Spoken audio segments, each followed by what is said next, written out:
Tim Jorgensen. Tim Jorgensen here, all members present. Item 1C, regular board meeting agenda. Have a motion to open and consider the board meeting agenda.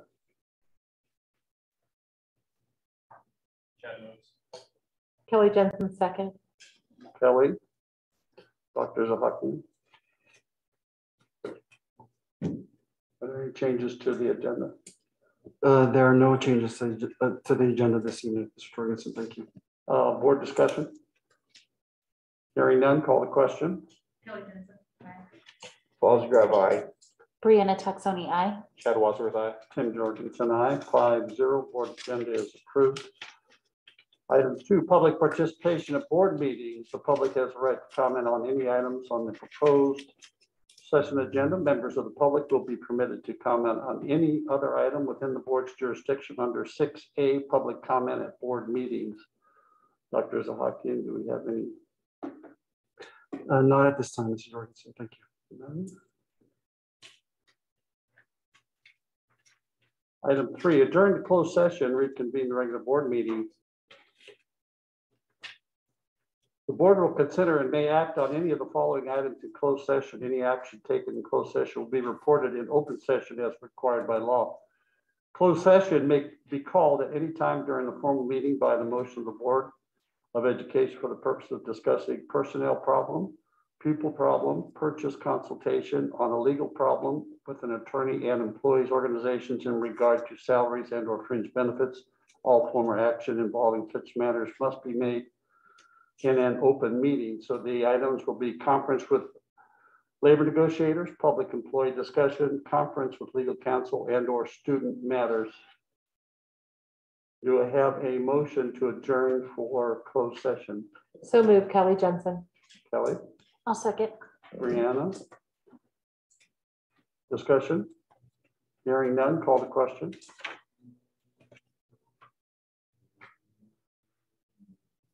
Kelly, Kelly Jensen, aye. Falls Grove, aye.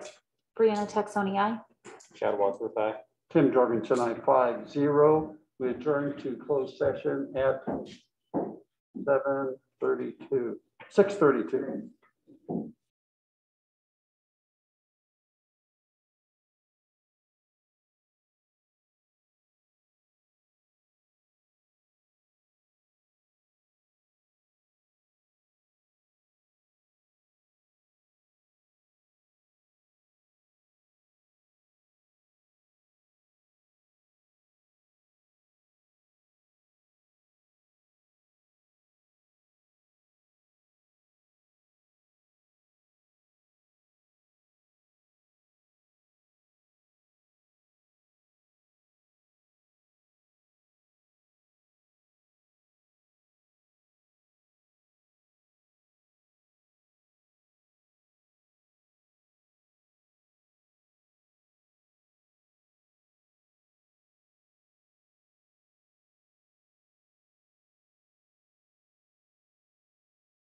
Which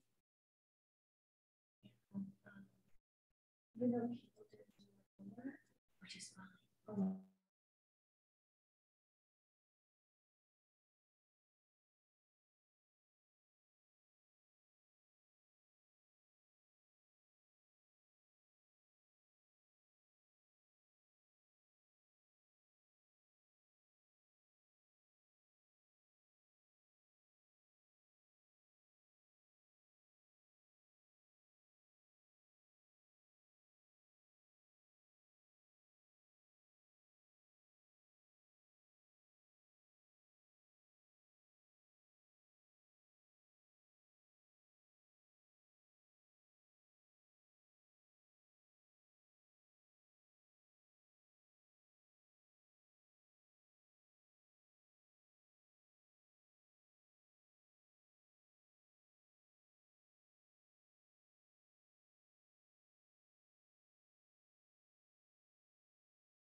So finally, I got to tell my sister this, the one who's supposed to pray for.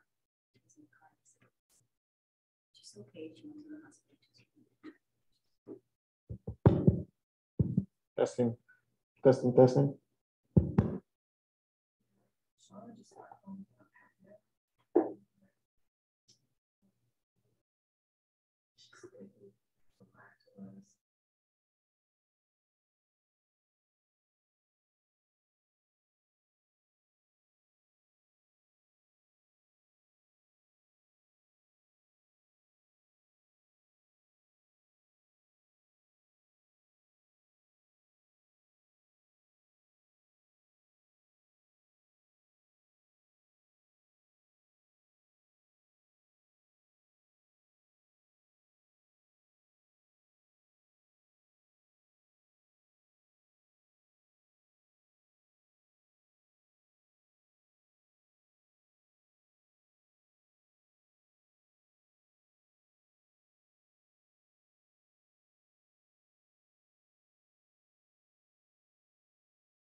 Okay, we're going to reconvene the regular board meeting at 7:35. 7:35. Lights will be off. Lights move. If you come with your guys, please. Hand over your heart. Ready to begin? I pledge allegiance to the flag of the United States of America. One nation, under God, indivisible, with liberty.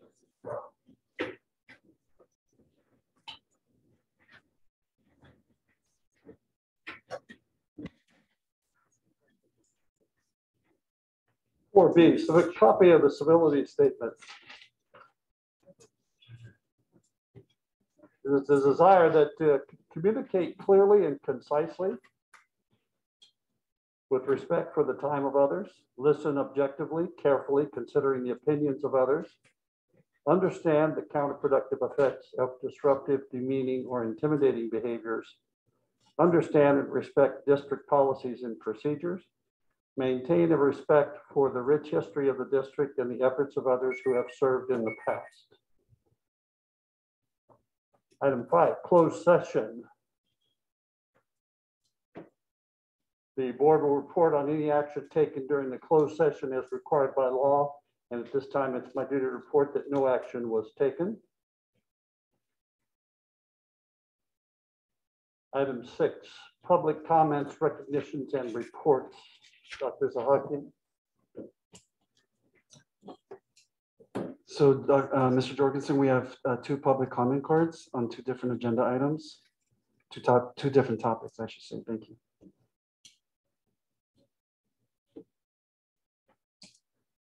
Public comments and recognition.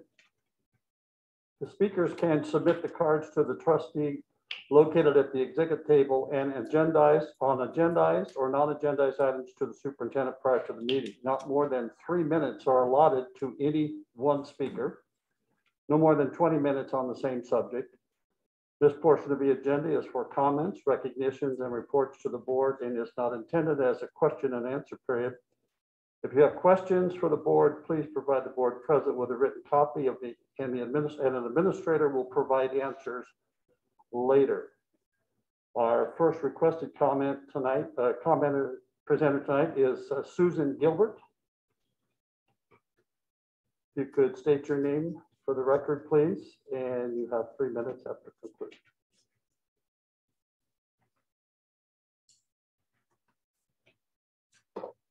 Hello, my name is Susan Gilbert, and one subject.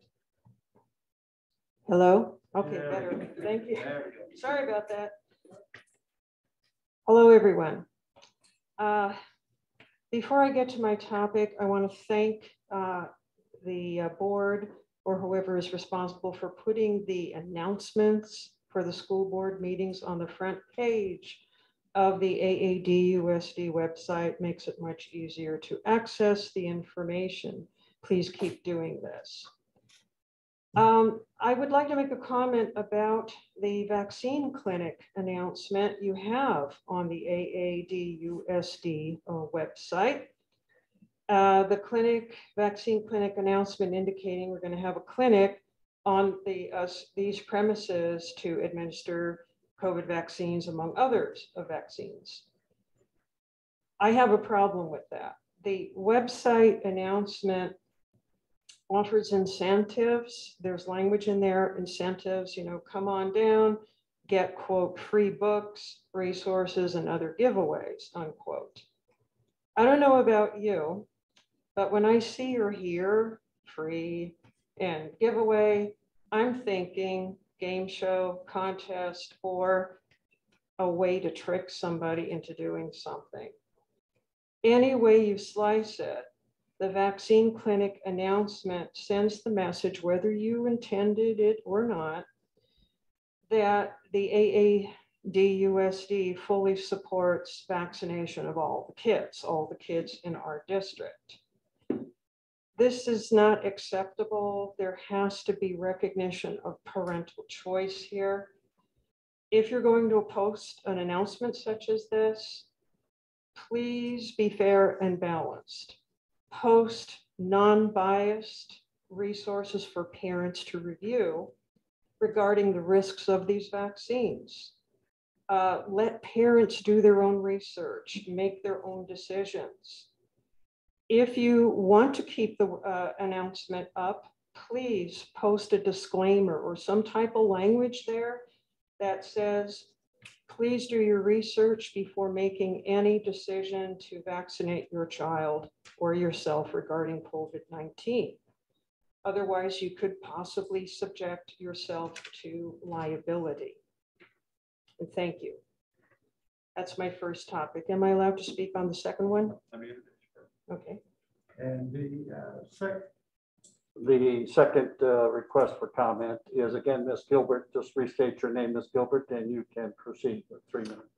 Yes, hello, I'm Susan Gilbert, and I'm here to speak about my previous request to put the vaccine mandate for kids on the board agenda.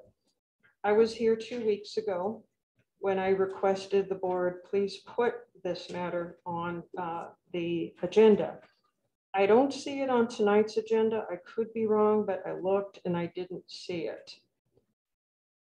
According to California Education Code, section 35145.5, copies of which I have here, and I would love to give you all a copy, says, quote, "It is the intent of the legislature that members of the public be able to place matters directly related to school district business on the agenda of school district governing board meetings."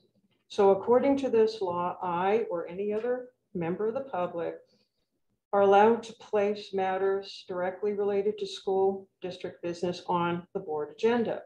The COVID vaccine mandate for kids is directly related to school district business.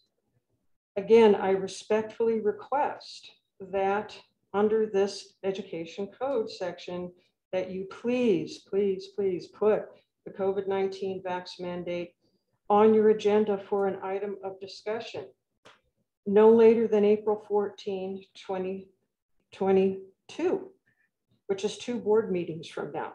That gives everybody time to discuss, come up with something, and come back and tell us what your thoughts are. I understand the district you're caught between a rock and a hard place. You get funding from the government to operate. I understand we don't want to jeopardize funding, but at the same time, we have this thing over here, competing thing called parental choice and parental rights. If the district feels that the funding is number one out of all the others, then please come out and say it. Let the parents know where you stand. Don't hide it and don't spring it on parents at the last minute at the end of the semester when you say, oh, by the way, little Johnny needs to get vaccinated now. Therefore, otherwise he can't come to school. Parents don't want to be surprised like that.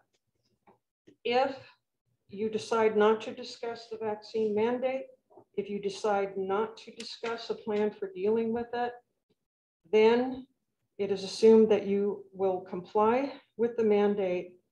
And unfortunately, if there is compliance, I'm afraid this will cost the lives of children. And I really, really, honest to God, I fear that above everything else. Thank you, ladies and gentlemen, for your time. Thank you, Ms. Gilbert. Item number 7, correspondence proposals report. Ada representative.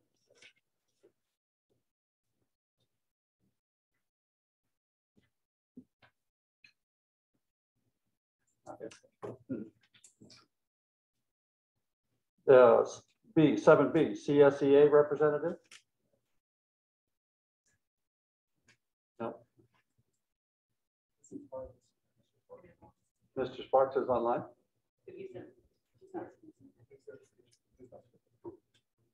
No? No. 7C, student representative, Ms. Rudd. For an update regarding Vasquez, our baseball and softball seasons are now in full swing. Baseball winning their last game against Lone Pine 17-1. Jacob Van Nornum having hit a grand slam, and softball improving on their 8-0 record by beating Boron 16-1 yesterday. Sadie Mendoza hitting a home run, first career home run in high school. Vasquez is also preparing for their next dance morph, which will be on April 2nd, as well as starting to implement more discipline in its students, each class having met with the principal individually in a different assembly this week, talking about the standards which will now be expected of students from now on. Regarding High Desert, they celebrated Engineers Week with a presentation by Bill Schneider and his team from Lockheed on Monday, and tomorrow they will be celebrating their redesignation as a school to watch with assemblies at 8 o'clock and 10 o'clock.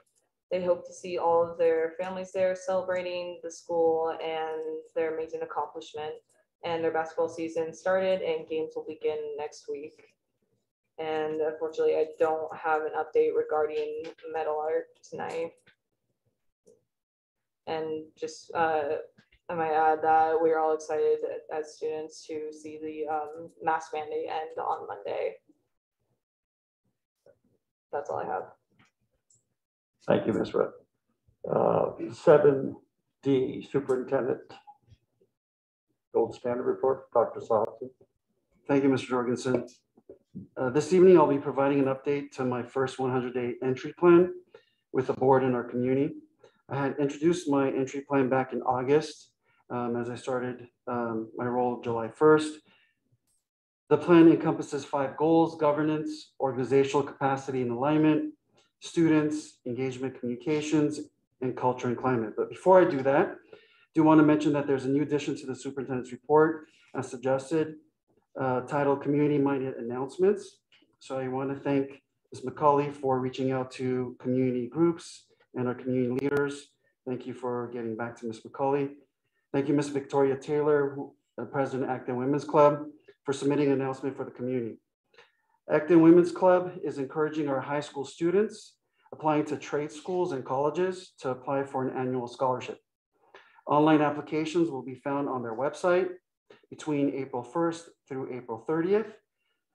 Applications must be postmarked or submitted by April 30th, is what we understand. The Acton Women's Club will be selecting the winners the first week in May. They will hold a ceremony awarding scholarships to students applying for colleges and trade schools, which will be held on May 18th. So thank you again, Ms. Taylor and Acton Women's Club, for your unwavering support of our students. We appreciate that. I'll move into my first 100-day plan. The purpose of this entry plan was to establish a set of intentional and inclusive activities to help guide my transition as superintendent. This plan outlines these specific strategies that allowed me a deeper understanding of our district in terms of what we're doing well, our strengths, and areas of continuous improvement.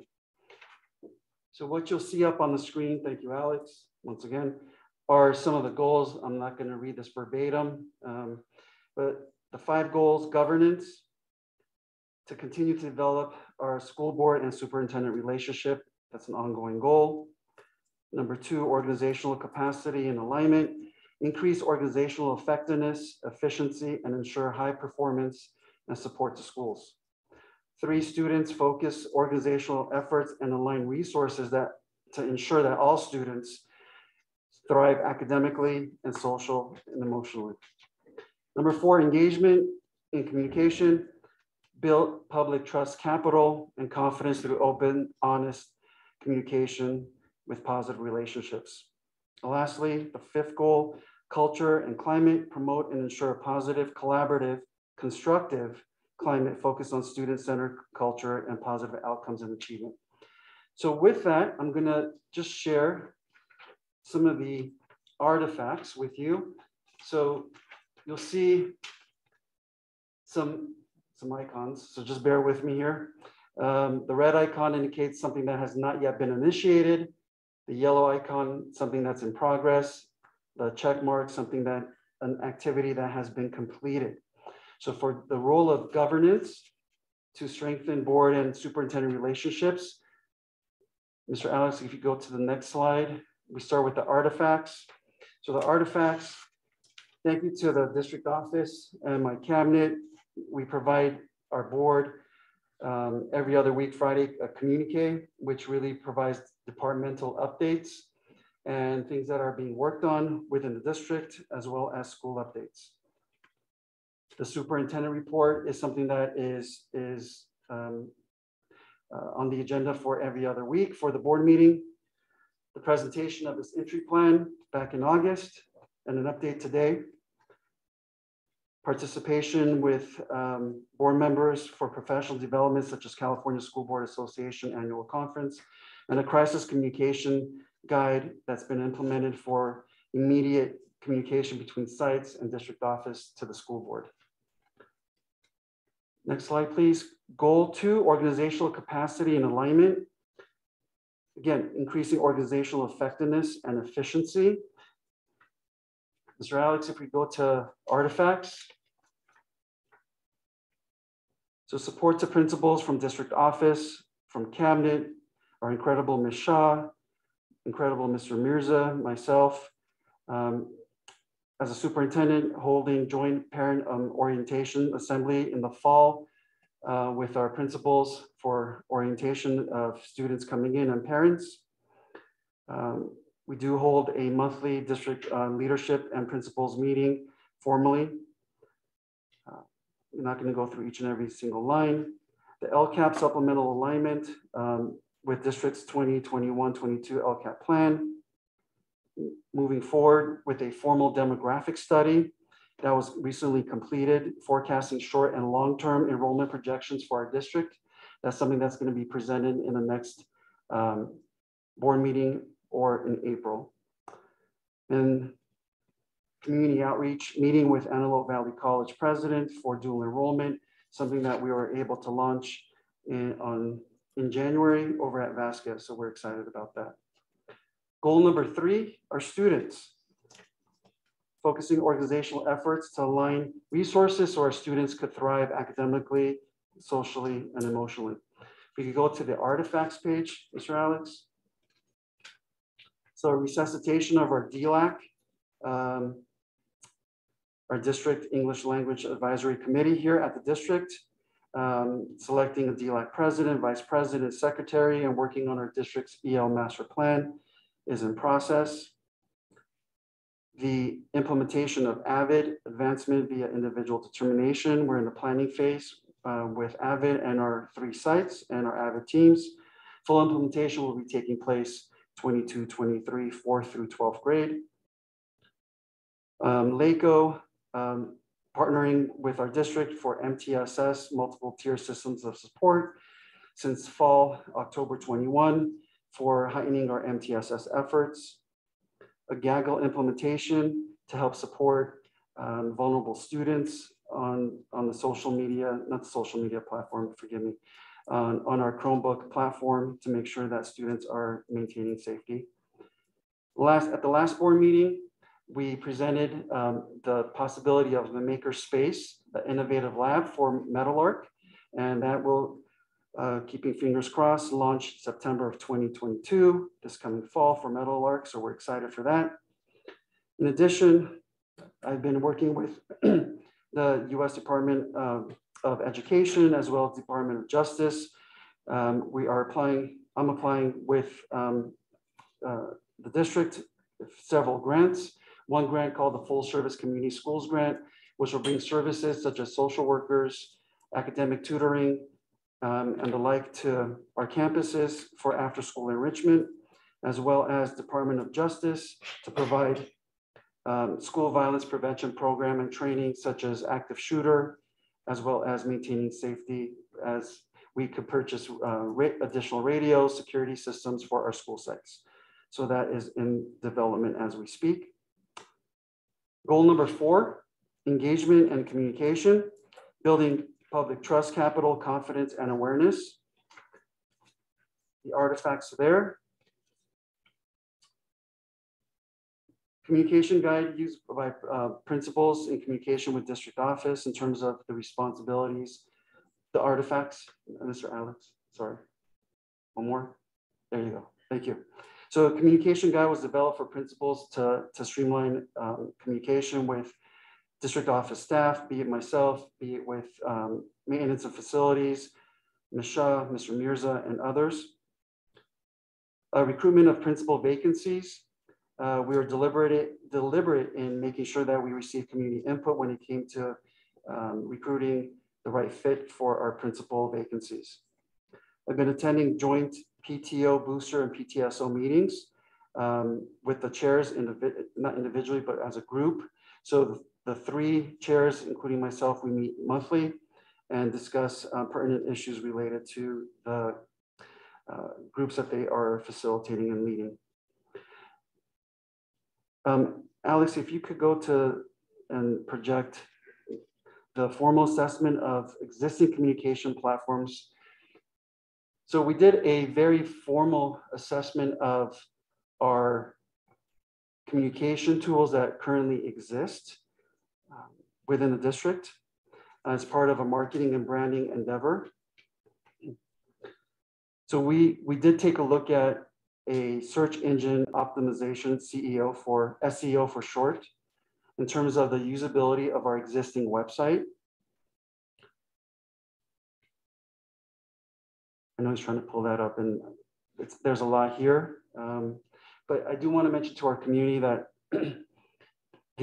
not only will we be posting, Ms. McCulley and I will be posting the updated entry plan to the superintendent link on our website. We'll be posting the communication audit as well. So please be on the lookout for that. So if you want to dig in deeper, that will be there for consumption. So part of our usability of our website, the assessment gave us a score of 51. A score of a 70 or higher indicates that an existing website is well optimized and ready for digital marketing campaign.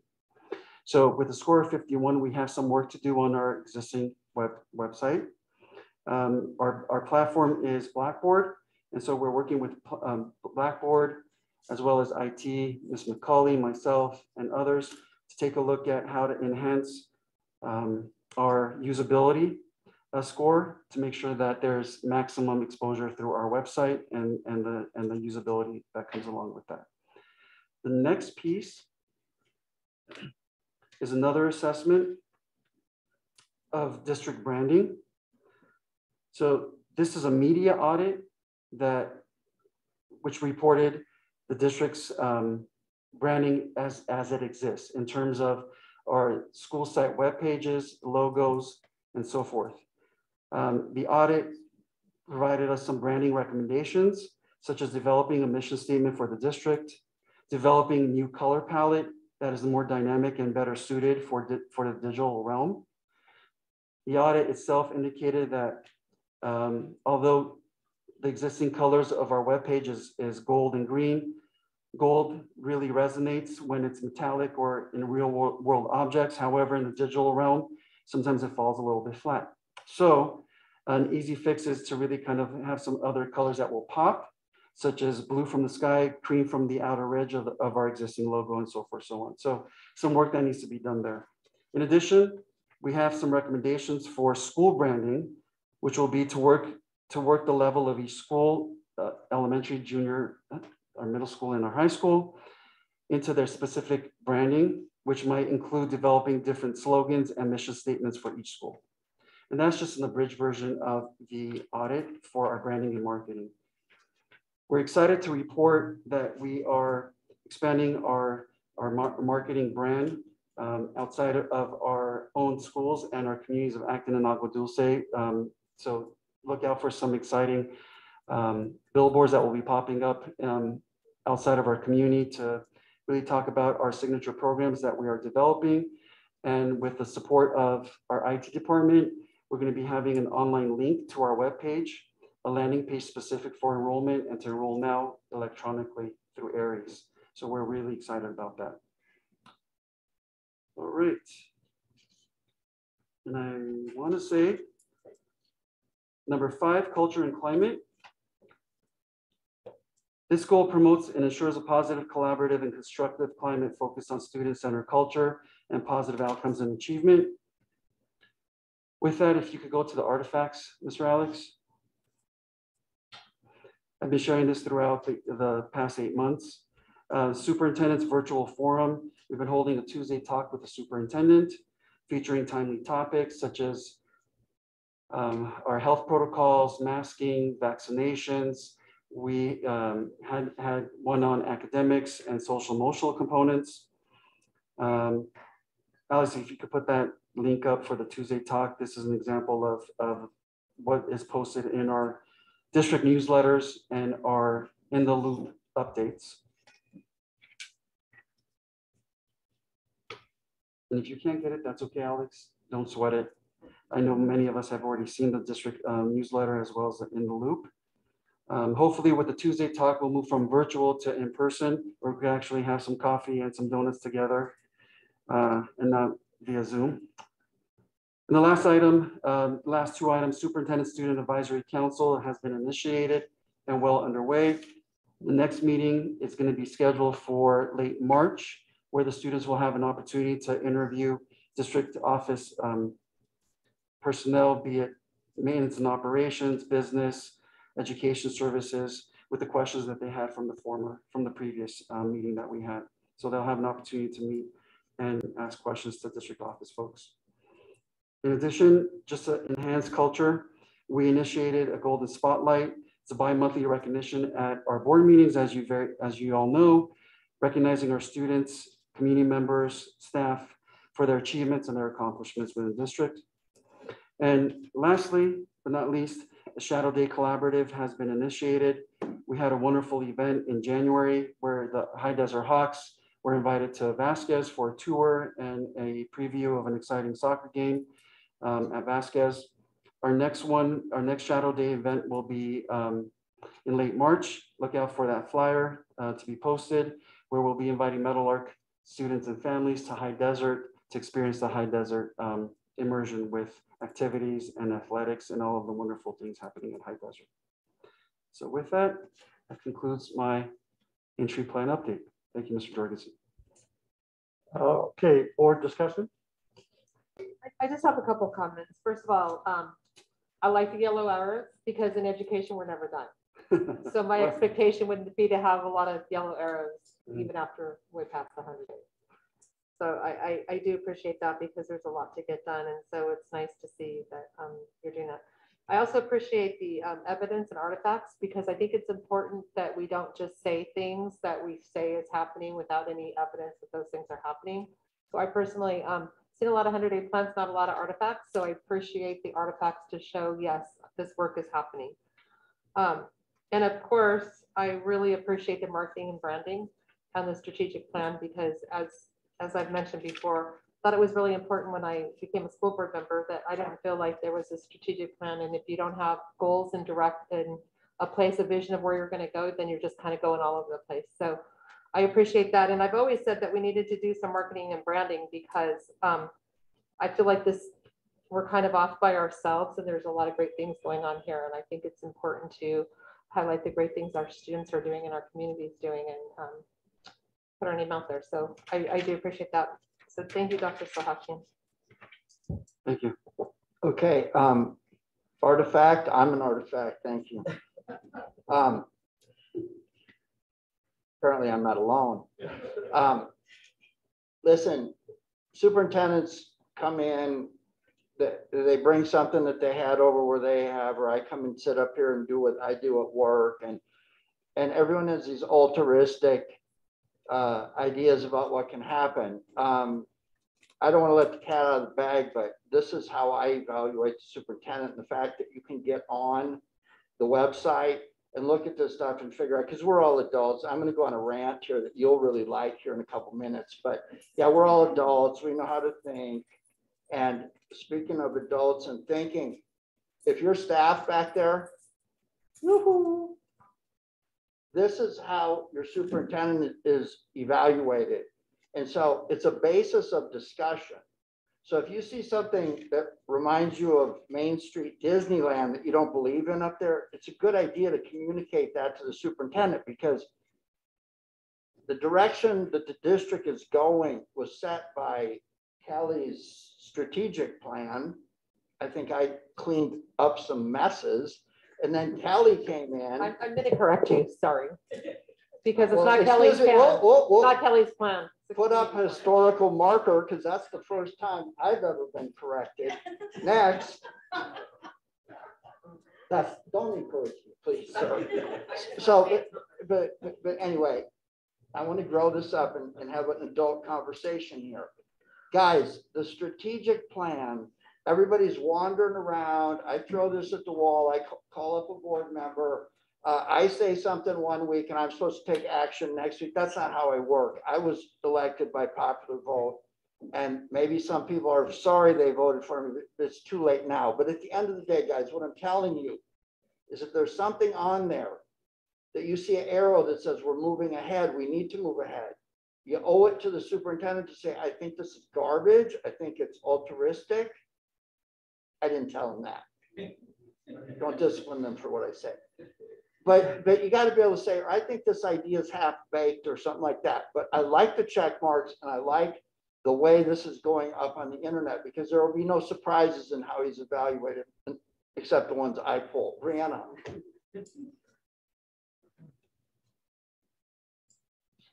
I appreciate your report and I am looking forward to actually reading through it and spending some time with it. So thank you.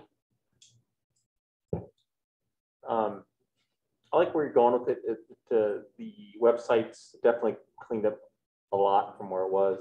I think there's a lot of good, useful information on there. And I too, like Kelly suggested, having the artifacts there so you could see where we came from, etc., and where we're going is great.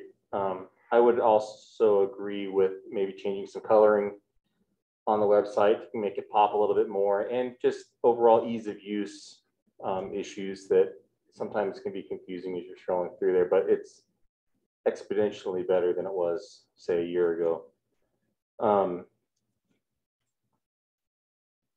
And I think that's all. I'll just leave it at that. You're doing a good job. Let's keep moving forward on the branding and the logos and that kind of stuff. I think that's branding and marketing. That's our next big thing that we really need to get out there and get going. Thank you. Thank you. I only have a couple, Dr. Zach.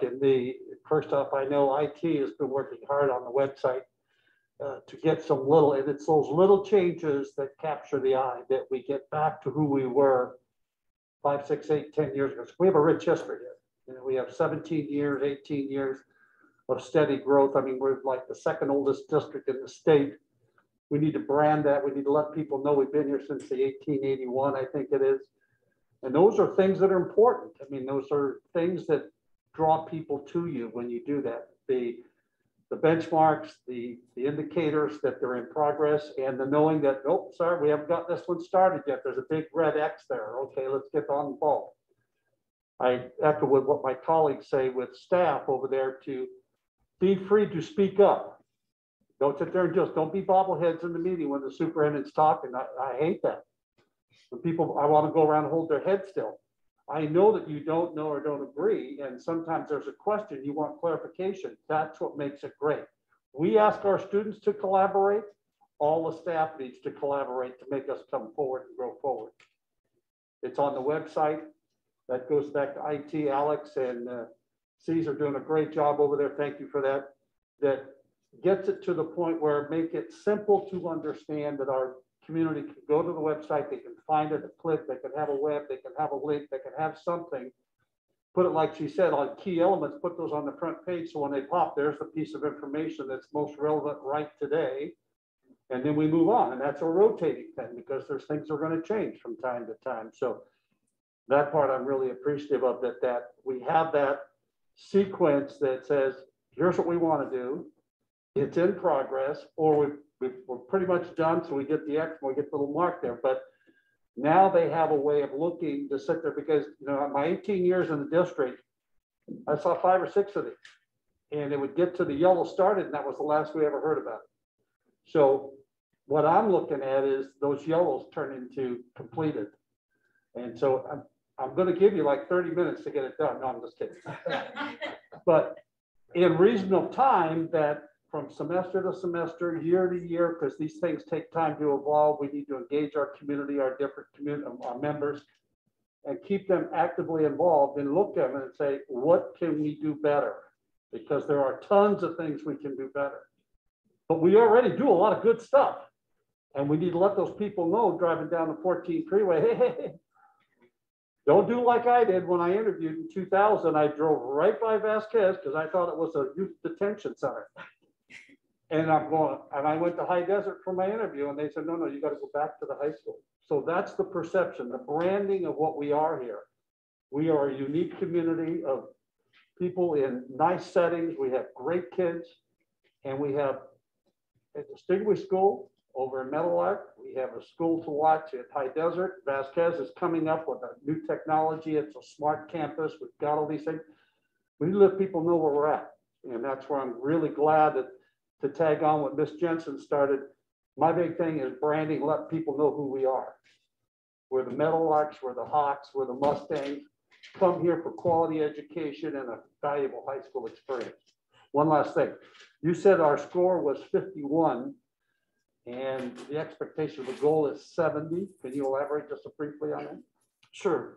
So the assessment yielded a score of 51. With That assessment was on the usability of our existing website. very good. Yes, That's 70 or 51 was good higher. Because I'm a dummy. You got to make it simple if you want me to get around. No, sorry. So yeah, 70 or higher, just there's a more of an efficiency and ease for users to navigate a website.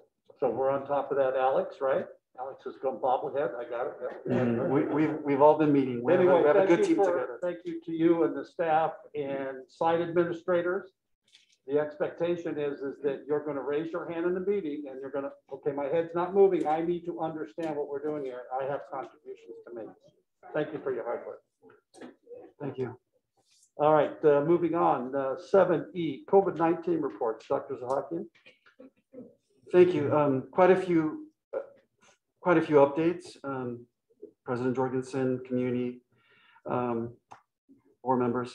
So not going to be providing any of the LA County DPH stats this time around, but just some new updates. On February 28th, the Newsom administration announced a statewide school timeline that will lift the mandatory masking mandate for both vaccinated and unvaccinated students in next week. The announcement included the following key points. Statewide school indoor mask mandate will expire for all students, regardless of vaccination status, at the end of the day, this Friday, March 11th. So on Monday, I saw Mr. Wadsworth clapping right there. So on Monday, March 14th. Hold on, everybody. Go ahead. Oh. So on Monday, we talked about releasing doves as a joke, but anyway, that's a side joke. So Monday, March 14th will be the first day with no state requirement in place. In short, California will change its school masking policy from required to strongly recommended. Meetings that my wonderful team and I attend with LA County DPH and LACO. LA County DPH is aligning themselves to California DPH. So good news all around. Also, Newsom signed an executive order N522 that updates the Division of Occupational Safety and Health, CalOSHA for short, in keeping with the current California Department of Public Health guidance, which means the governor's executive order announced changes to the statewide requirement for indoor masking in K-12 school settings after March 11th for K-12 students and now staff. So staff will be aligned with the students for the first day, March 14th. So we're really excited about that. Additionally, there will be no distinction between vaccinated and unvaccinated individuals, because there was talk of that. But I do want to preface that, as is always the case, state requirements and recommendations are always subject to change. Local health agencies and educational authorities may have additional requirements beyond the state requirements. But as of March 14th, our staff and our students can choose to wear a mask if they want to, and we'll support them, but it is now strongly recommended and not required. And if there's any other updates, we'll monitor with DPH and LACO, and we'll share it in a timely manner. That concludes my COVID report. Thank you, Dr. Zahakian. Board member discussion? I just have one. I don't know if it's here or future agenda items. I just question, and I would like a discussion on if we think this report is necessary in future agenda items for upcoming board meetings.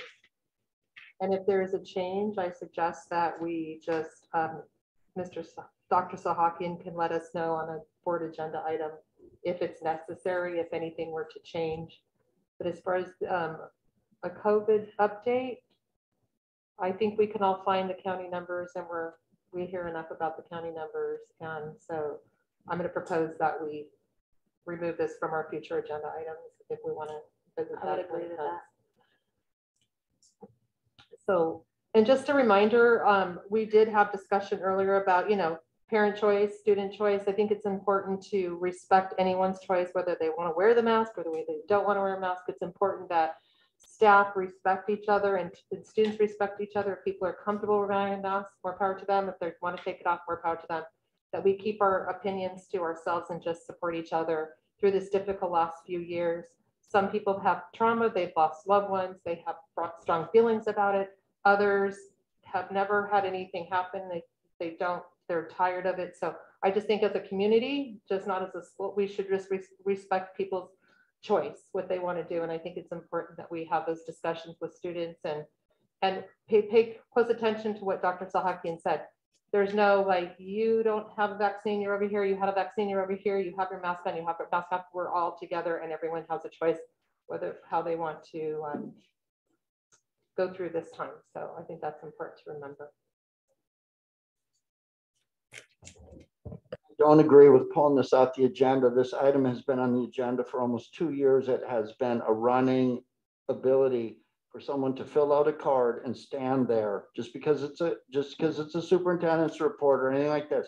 This is nothing more than safe routes to school or some other business we have. I don't want it pulled off the agenda because it gives people the ability to stand up there. This has been on the agenda. Just because we have refused to accept certain things about it doesn't mean that we're going to do this or that. So don't make those assumptions. I'll be giving a law lesson here in about 3 minutes. So I don't want it off the agenda. You know what strongly recommended means to me? I strongly recommend that you don't smoke cool cigarettes when you're 2 packs a day when you're running the crane in the oil fields of Texas. I didn't listen to that. It's strongly recommended that you don't drink a drop of alcohol before you get in the car. I do believe in that. It's strongly recommended that you don't take the tag off your mattress because I'm going to be checking later. Strongly recommended means nothing to me. Am I clear?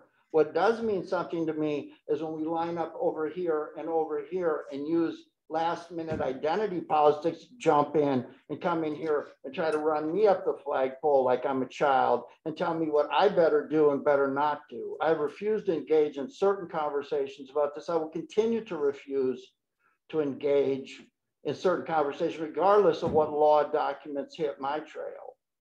What I do not want is I do not want a child who chooses to wear a mask ridiculed because you are now jumping into a protected classification of individuals.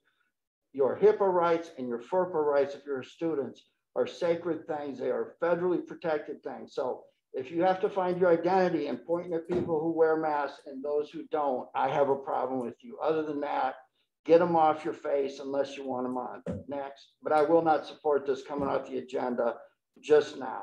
Sorry.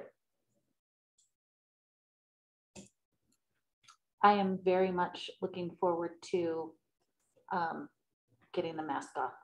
But I do know that there's students and staff that will still wear a mask and I will support them. And there's probably people in my own family, my own kids that will continue to wear a mask. What I have noticed being around children, I still work at a junior high. I don't work at one of our schools, but I am still at a junior high school. And I'm around high school students often. What I have noticed is in the 2 years that we've had to wear a mask, it became way more than just COVID. It became a sense of security. It's like if you see a teenager or a kid walking around and it's 90 degrees out and they have a hoodie on, it's not about the hoodie. It's about their security. It's about their mental health. It's about them feeling safe and secure. So kids will walk around with their hood on because that's how they feel comfortable. Maybe they want to hide. Maybe they're not feeling like they want to look at the people around them. The mask has become a sense of security for more than just being protected from COVID.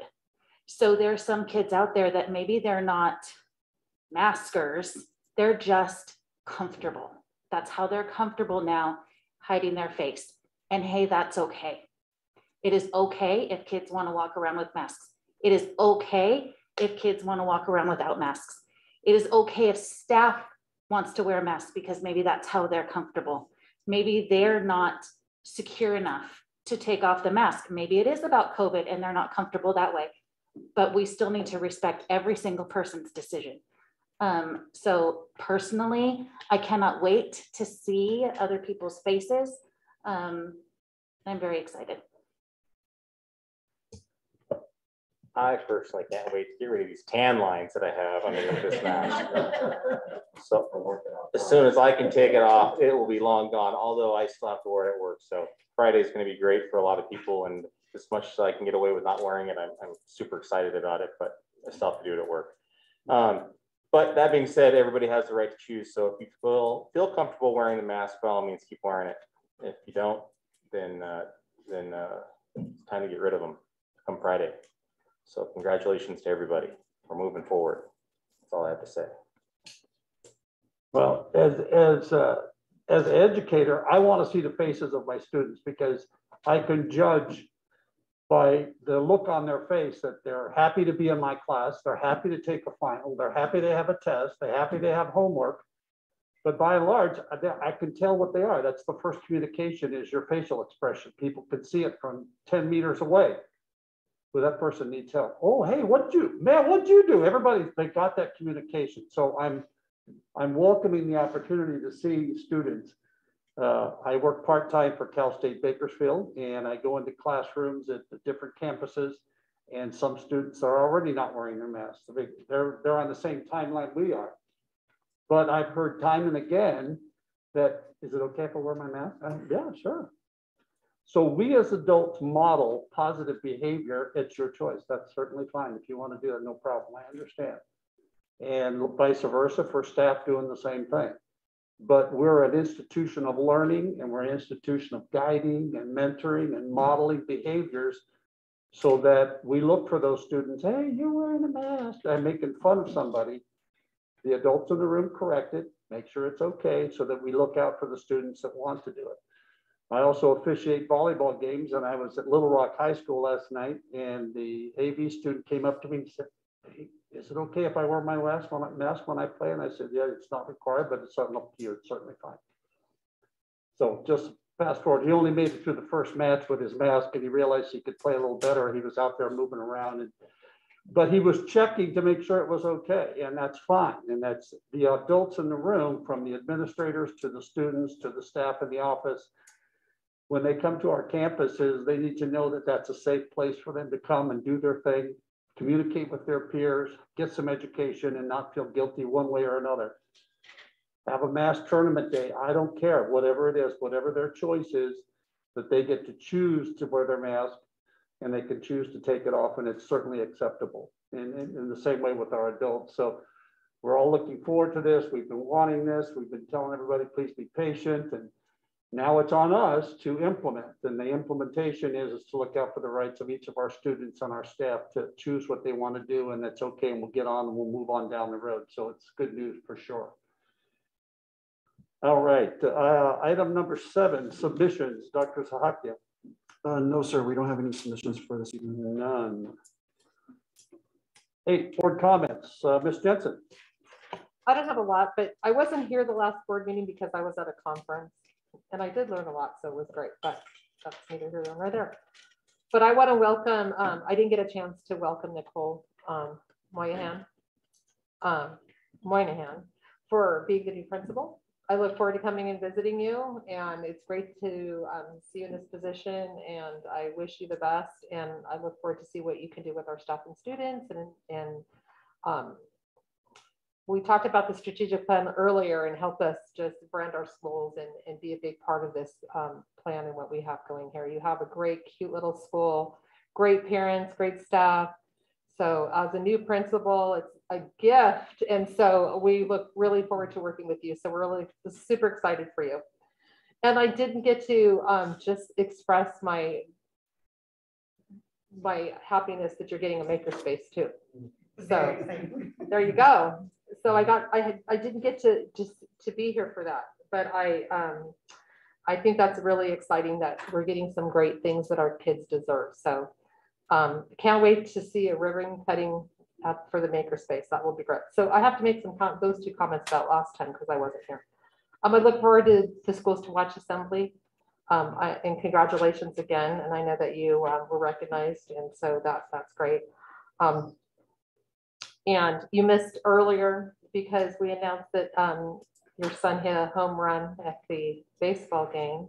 So that was exciting. It's great. And then hearing the dance, just really great to see that our kids are kind of getting some of their activities back and enjoying being a kid. And it breaks my heart to think that we have some kids that have graduated that didn't get those experiences that they deserve. So it's great to know that some of our kids are kind of getting back into some of their activities. So that's great.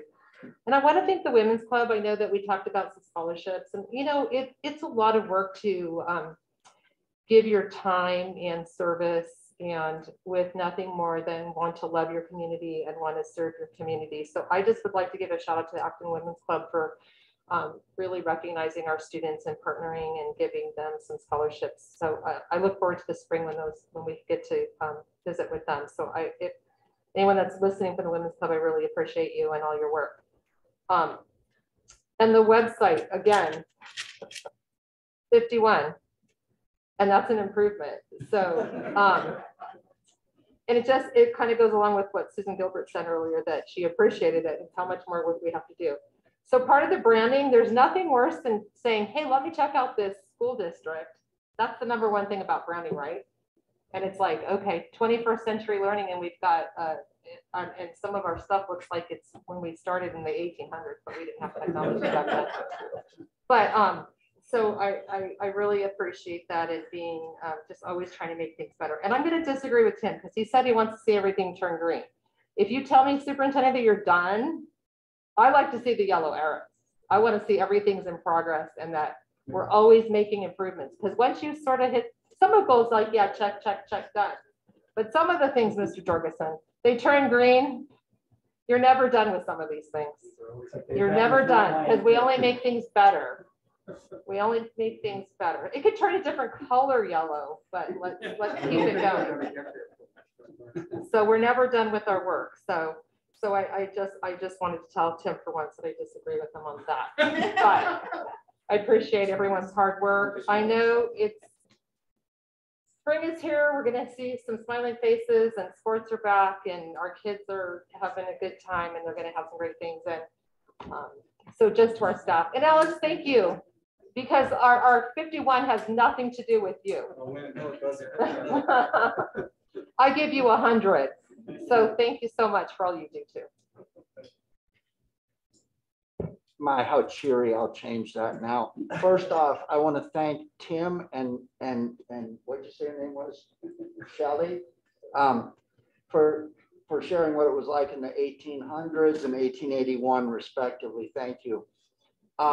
First, know your, hi Desert, here I go. First, are there any lawyers in the room? Are there any you're a lawyer? Okay, that's okay. Any real doctors in the room? Good. Yeah, I'll talk about them instead of the lawyers then, but I'll get to you in a minute. Okay, schools to watch. I think there's a misnomer, and it's don't have a stroke, but the misnomer is this not a designation for the school? Yeah, so what that means is they've had the award for the last 3 years, and I think they had the award for the 3 years before that. Am I correct? So this isn't a new thing. And it's my understanding that when you're going from award to award, the expectation goes up. So you can't just do the same thing. So there's been at least a string of 9 years of continuous improvement. I don't think that's adequately captured in how this award is talked about. So what I want to say is, who really needs to be thanked here is the 10th graders and 9th graders and the upperclassmen of High Desert, as well as the last 3 principals and all of the staff that have worked there, because singly and collectively, you keep getting this award, and that is really significant. This isn't just put a bunch of papers together and pictures and paint up something pretty. This is a continuous improvement thing. And I need the kids that are there today seriously to understand your effort today, what you do today, individually and collectively, will give us this award for the 4th time in a row 3 years from now. So congratulations to you and all the staff and all the kids. And please make sure that the kids at your high school, Mr. Murphy, understand their role in what just happened today. Thank you. Okay, now this is going to be bad. This is going to be really bad. I'm going to expect Ms. Gilbert to come up here and restrain me as necessary. Okay, I attended what was called a town hall meeting in which the County Department of Health official was asked to share information for those seeking to understand more about the vaccines, specifically the type of vaccines, the nuances of each, to include initial doses, when you get the second one, how long before the booster. That's what I expected to hear. I did not expect to hear any of the following: that you allude to the idea that either directly or by inference that the policy of this district is to mandate vaccines for its students. Speaker, you are very clear. This board has not put this on the agenda, and it is my intent that it never will be on the agenda, because it does not exist in my mind in any way and doesn't deserve any of my discussion. And I am not going to do anything until the state walks in here and pulls our funding out from underneath our students and shuts our schools down. And they will not do that. I'm banking on it. So we'll keep that thing up there and we'll keep evading it. But let me keep going. The attendees to this meeting were gagged. They were not offered the ability to participate. There was a chat room, and then somebody just decided, oh, I'll pick the easy questions, and then I'll spend 15 minutes answering them in my government bureaucratic spiel. I know how to do that. That's what I do. When you don't want to answer, that's not what I do. When you answer a question, answer the question. Don't go on and watch your watch. Oh, I love this one. You offer your personal anecdotal experiences about what you did or what you're doing with your kids, and expect that everyone in the audience is illiterate, childish, and uneducated and cannot make decisions about how to parent their own children. Okay, once I saw this was going on, I raised my hand. I did the right thing. I pushed raise hand. My light went off. You know what that means to me? Gloves off. I'm an old hockey player. Like, my hand goes back up. So we played this game for a little bit. And the next thing you know, is this on? Can you hear me? LA Department of Health, can you hear me now? So I was dismissed. And then finally, they just booted me from the meeting. I'm a board member. I was put up here by popular vote, like it or not. None of these other people were. So you're going to traipse into my town and you're going to shut my audience down and my constituency down to some selective chat room? Are you crazy? I won't use that. I've used the 6-letter alphabet way too much in here.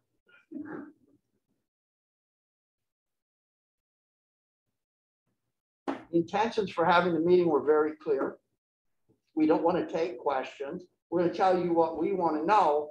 And then when things get rough, we bail out. Here's what I would say. I am a public employee. I've been a public employee for 21 years at the finest city this world has ever known. I don't stay there because of my boyish charm. If you are a public employee, realize that your salary is paid for by sovereign citizens that are taxpayers of the United States of America. You do not have the right to make assumptions for them or talk to them like children.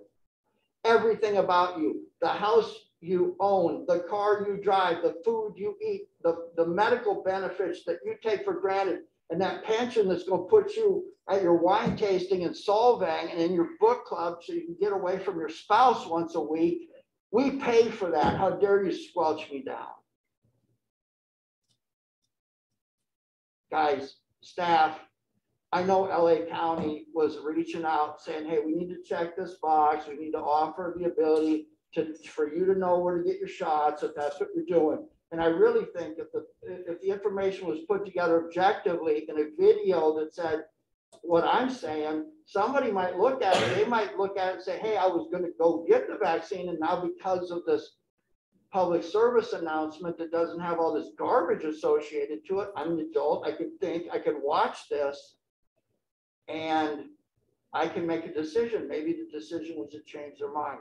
It's not our decision. The message was orchestrated.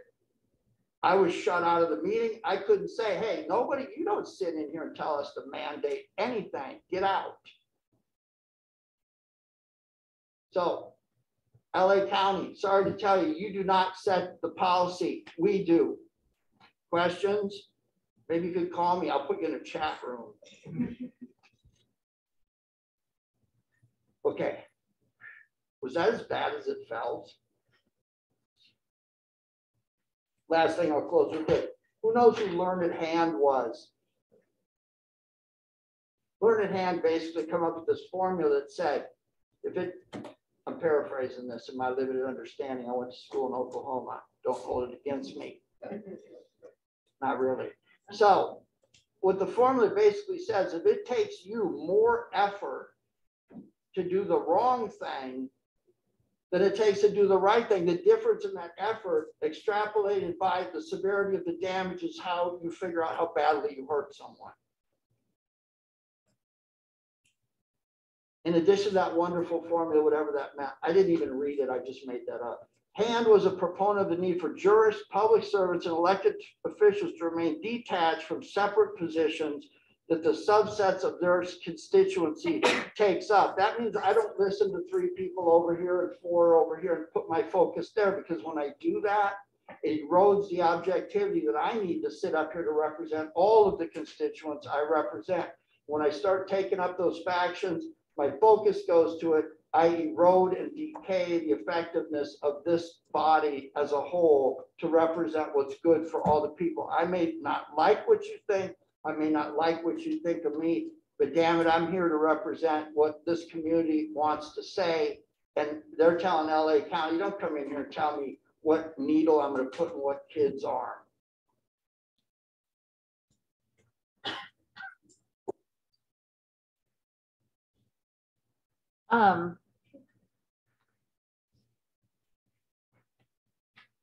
So I went to the soccer game.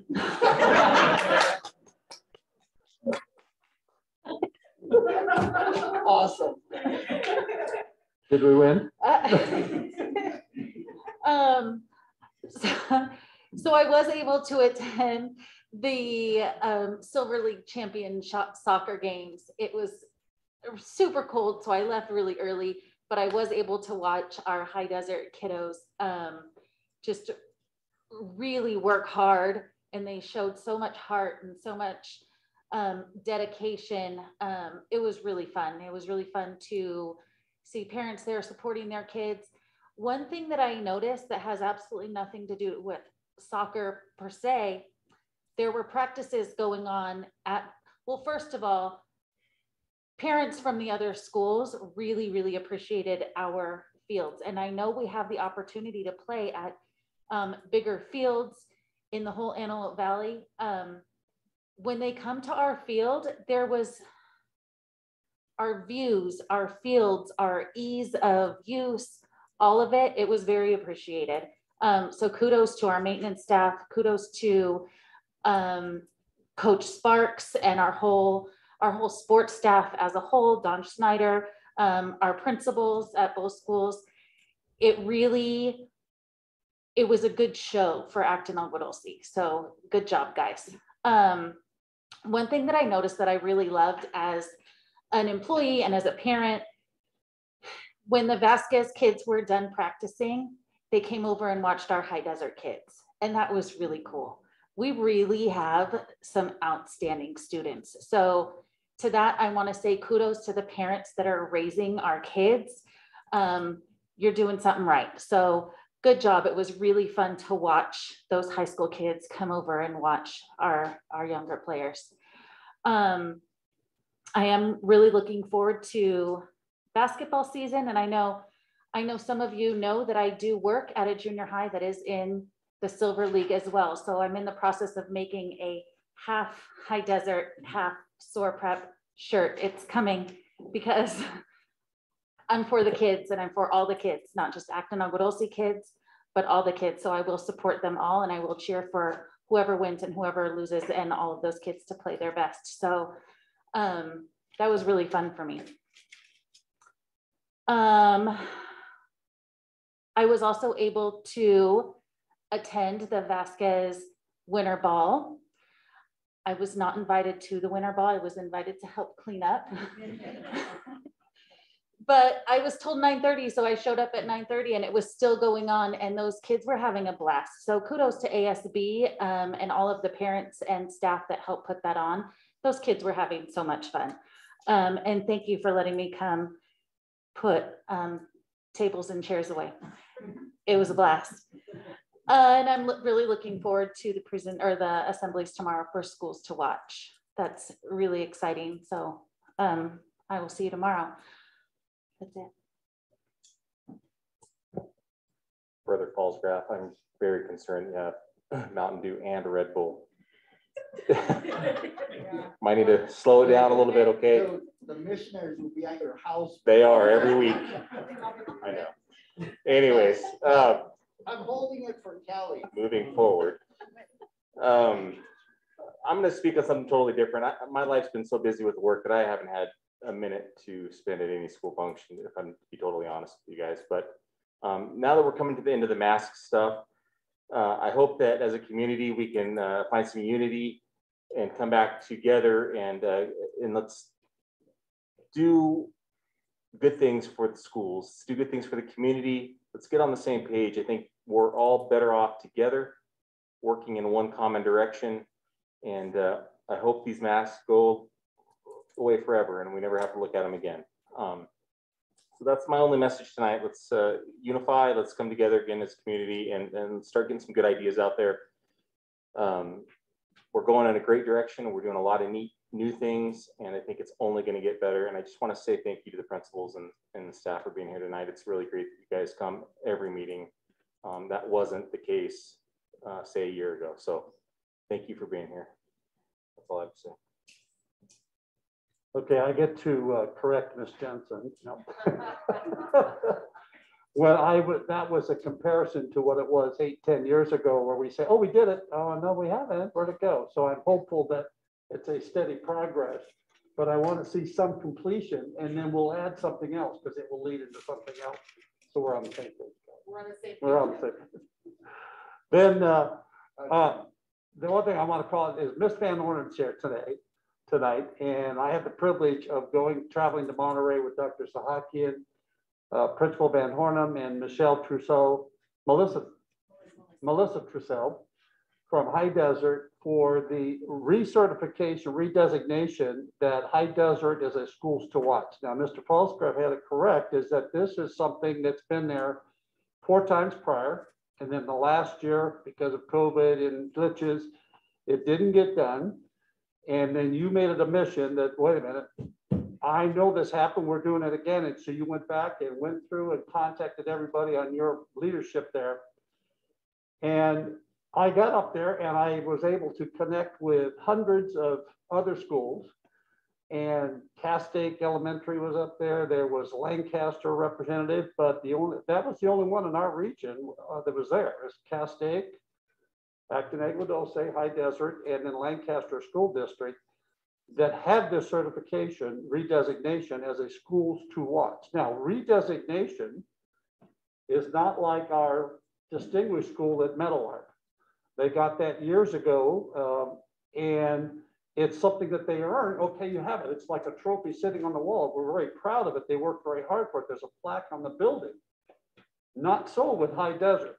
You have to show improvement and recertifying and rededication to improving what you did. You don't just get to sit back and say, well, hey, well, we were at last year, we want to apply it again this year. It's not just an application. So under Ms. Van Ornum's leadership, she was able to re-energize it to get us back in the loop. And we got up there, and I'm looking at all the scans, and I'm looking at all the schools, and I'm looking at the districts and all that stuff. Of course, alphabetically, we came in, we were right up there at the top, and I wanted to say, yeah, we're the oldest. Okay. But so Ms. Van Ornum, I want you to make sure that you convey to your staff, to your students currently that are in there, that are there, the 8th grade or 7th grade from last year, and everybody that's there, the parents that were involved, your volunteers, that it is a huge recognition that High Desert was redesignated again. And that means you improved, you continue to improve, you continue to focus on your students, you continue to do things that are good for the students. And this goes along with our branding, is that I went up there and I said, Michelle, this is really great. This is really great. And I've been in this district 18 years. And then you showed me pictures. Well, here's when we did it before. Here's when we did it before. Here's when we did it before. And that was not common knowledge to me. And I'm in the district. It's common knowledge to the people at High Desert, the students, the family members. It might have been common knowledge to a couple of people here in the district office. But all the people in the community around here, the new move-ins and the people that are migrating here want to get quality education, they don't know about this. And I want to make sure that they do know about that. And that's the branding, that the hard work our staff are doing for those students at High Desert, the Hawks, that this branding is that everything on our website, High Desert, redesignated. And when they say redesignated, yes, they improved and they continue to improve. It's not like they just get an award. They have to work for it, and they have to demonstrate that they are eligible for this recognition. We went up there and there were people, and we had several presentations, and we had a principal comedian that was absolutely a knockout. I wanted to show a couple of his videos tonight, but you can see him on YouTube.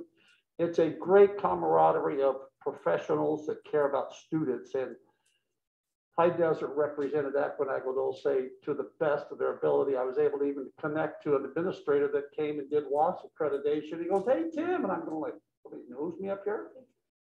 And it was an administrator that led the WASC accreditation of Vasquez a couple of years. He goes, oh, I remember you guys. They remember Acton Agua Dulce. They remember our community. So it was just, it cannot be said enough about your staff and your thing. So make sure that you do let them know that we're very appreciative of it. And I'm sure every community members, as they find out about what this is and how hard it is to get and the uniqueness of it, out of all the thousands of schools, there was only a couple hundred that were redesignated, that we're one of those. And I'll look forward to the presentation tomorrow at 8 o'clock to be there tomorrow to share in that.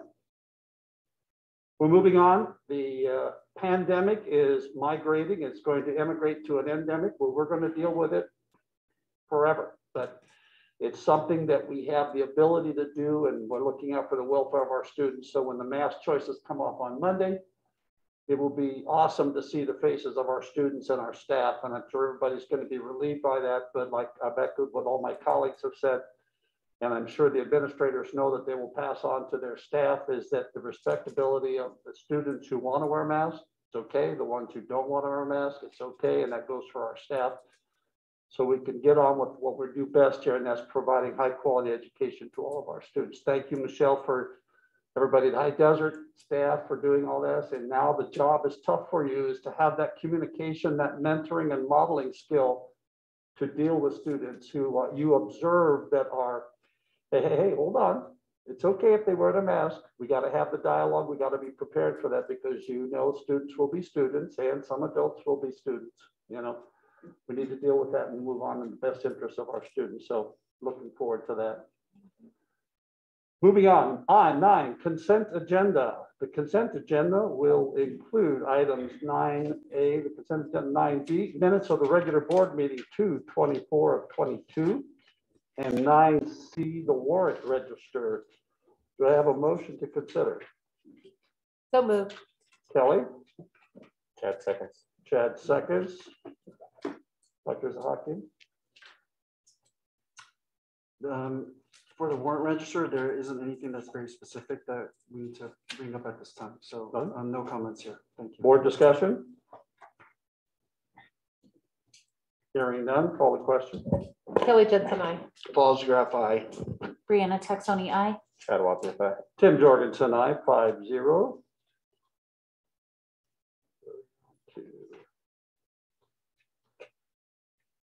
10A, 10, Personnel Pupil Services, 10A, Personnel Action Report. Do you have a motion to consider? So moved. Kelly? I'll second. Dr. Zaki? Yes, sir. So we do have an amended PAR. The additions include 2 resignations, 1 a school psychologist, 1 SDC preschool teacher, plus an addition of 2 coaches for Vasquez High School, 1 assistant baseball coach, forgive me, and 1 assistant track coach. Board discussion?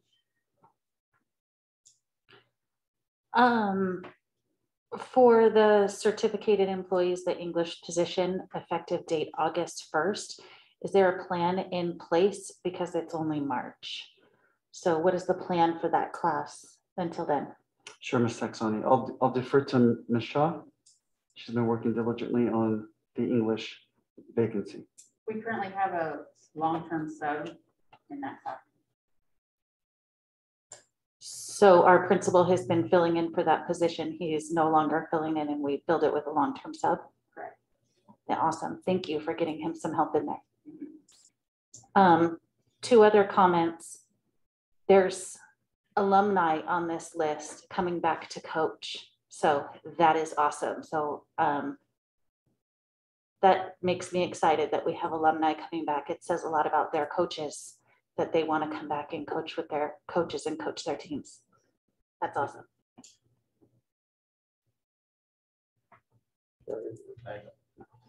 I just want to continue to emphasize to staff is that I see that we have open positions that we still need to work diligently to fill those. I know it's tough all the way around, but we got to be competitive to continue to get those back in get those positions filled.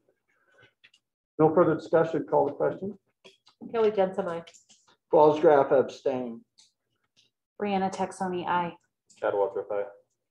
Tim Jorgensen, aye, 4-1-0. Oh, excuse me, 4-0-1, 4-0-1, 1 abstention. 10B, Desert School Gym Project. This is a discussion piece, Dr. Zahaki. Thank you, Mr. Jorgensen and board.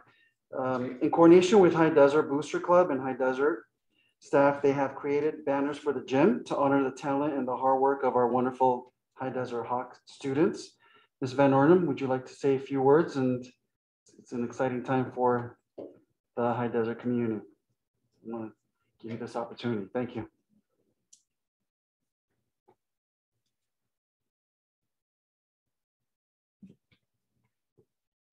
So first, I just want to say thank you to everyone, and Is that on? I think so. Okay, there we go. Okay. So I just want to say thank you to everyone, and I definitely acknowledge the recognition is a lot of years of hard work that go into our celebration for tomorrow. And so the High Desert banners are also part of what we'll be featuring as well. We're very excited about this gym project. It is been a long time coming. Our gym has not had very much school spirit in it. It's been kind of plain.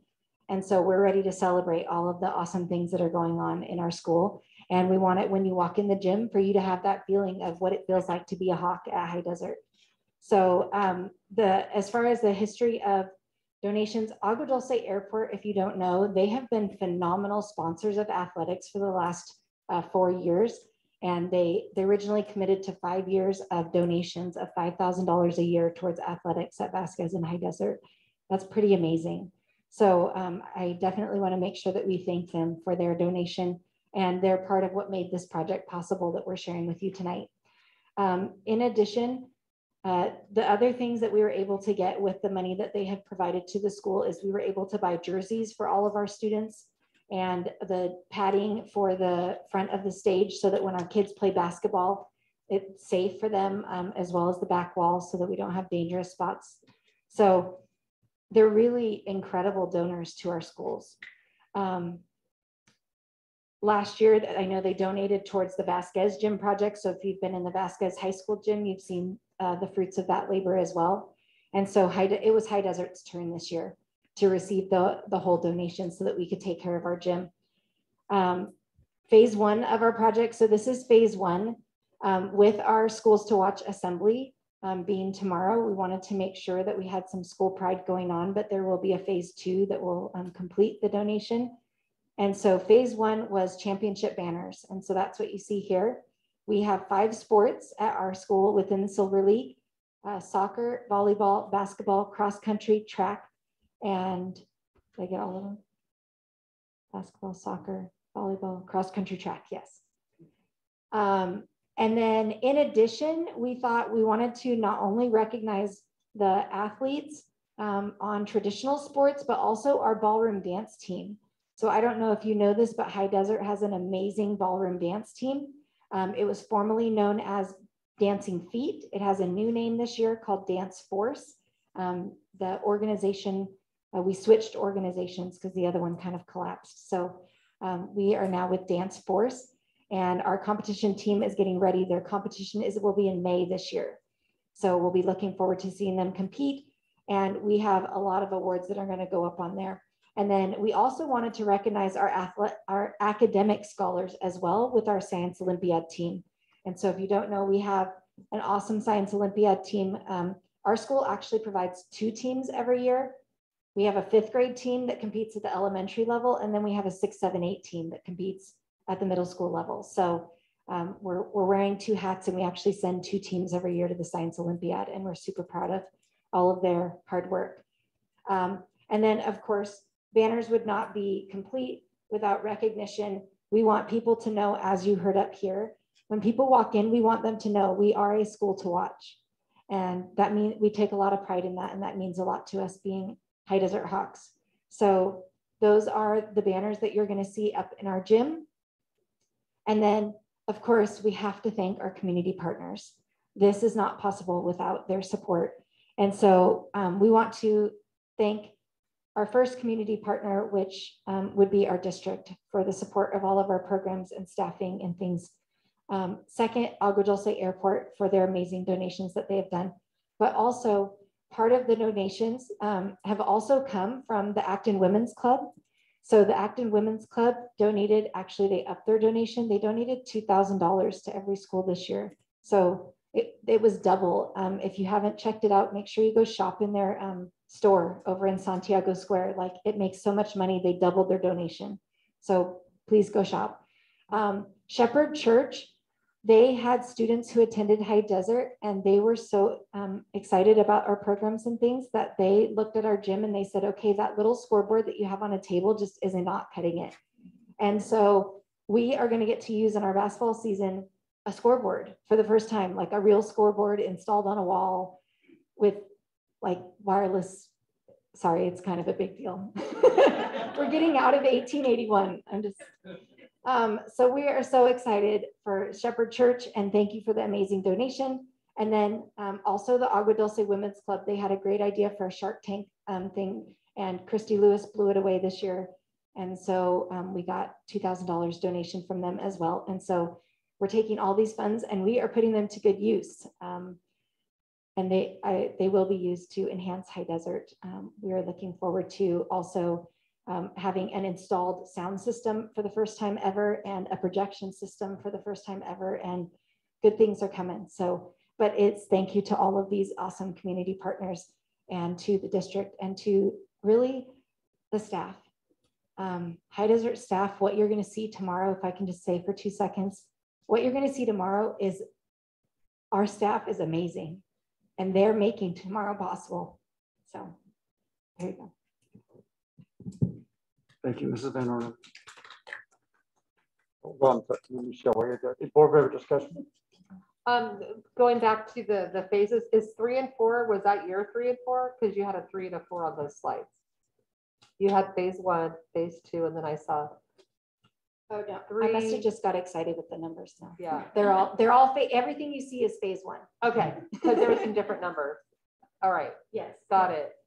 Everything's phase one. And that since you we're see. sticking with the theme of 1881, that gym really needs some updates. My kids went to school there and, you know, my youngest is the mother of 3 now. Yes, I had And her. so, yes, and so it really needs it. So it's so exciting to have that gym updated. Yeah, my kids played basketball without the padding. So now that you say that, I'm like, dang, I let my kids play without that padding.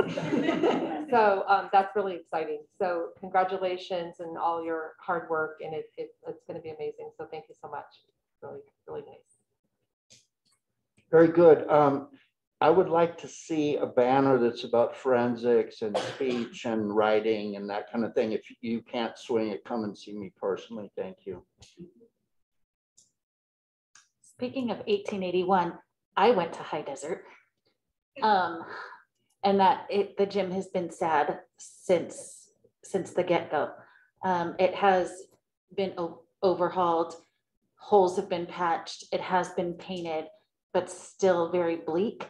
So thank you for taking it to the next step, and thank you to all of our donors.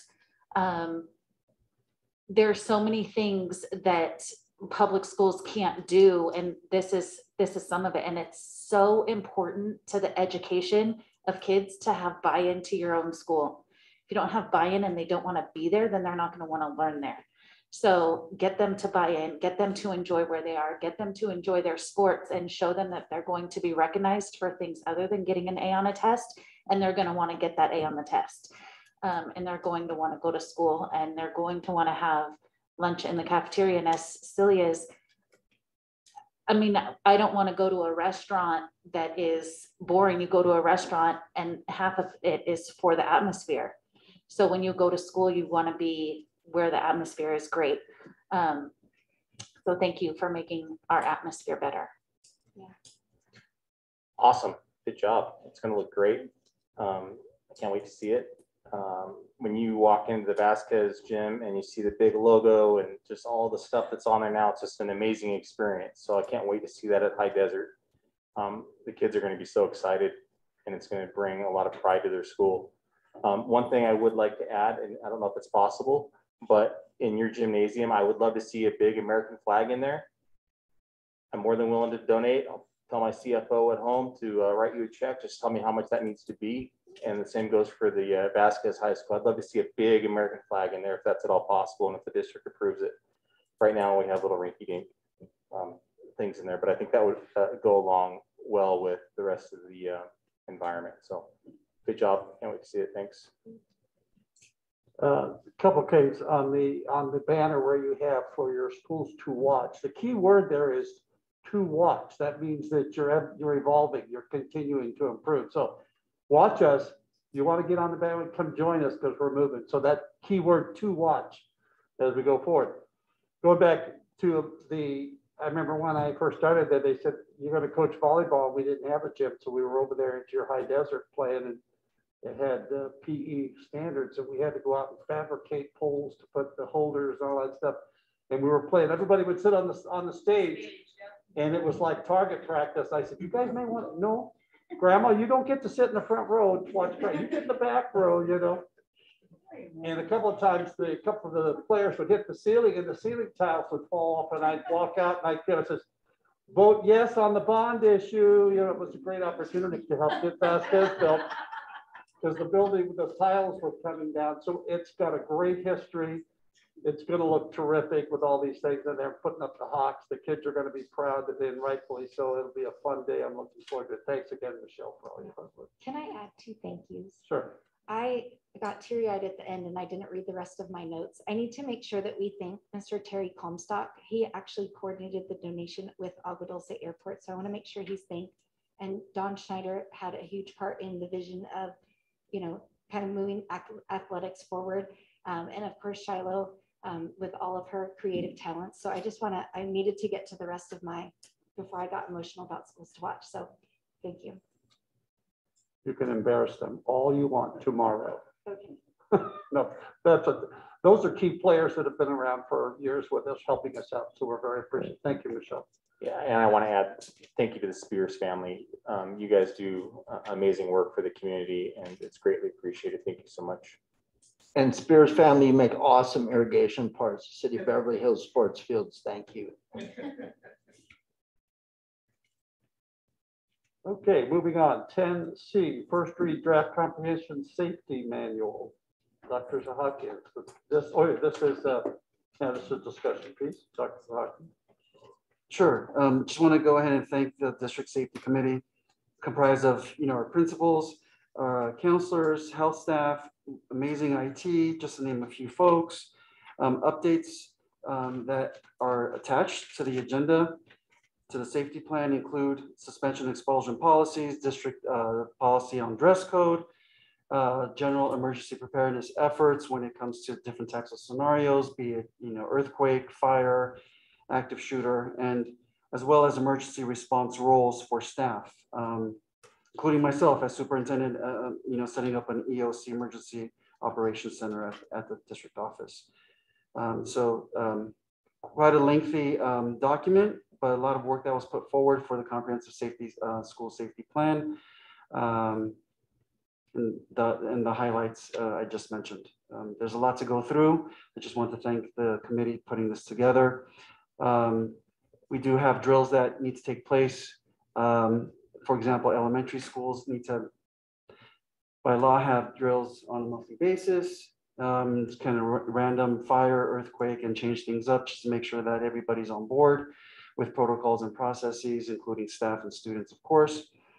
And then making sure that we have professional development and training when it comes to emergency response roles that's outlined in the school safety plan.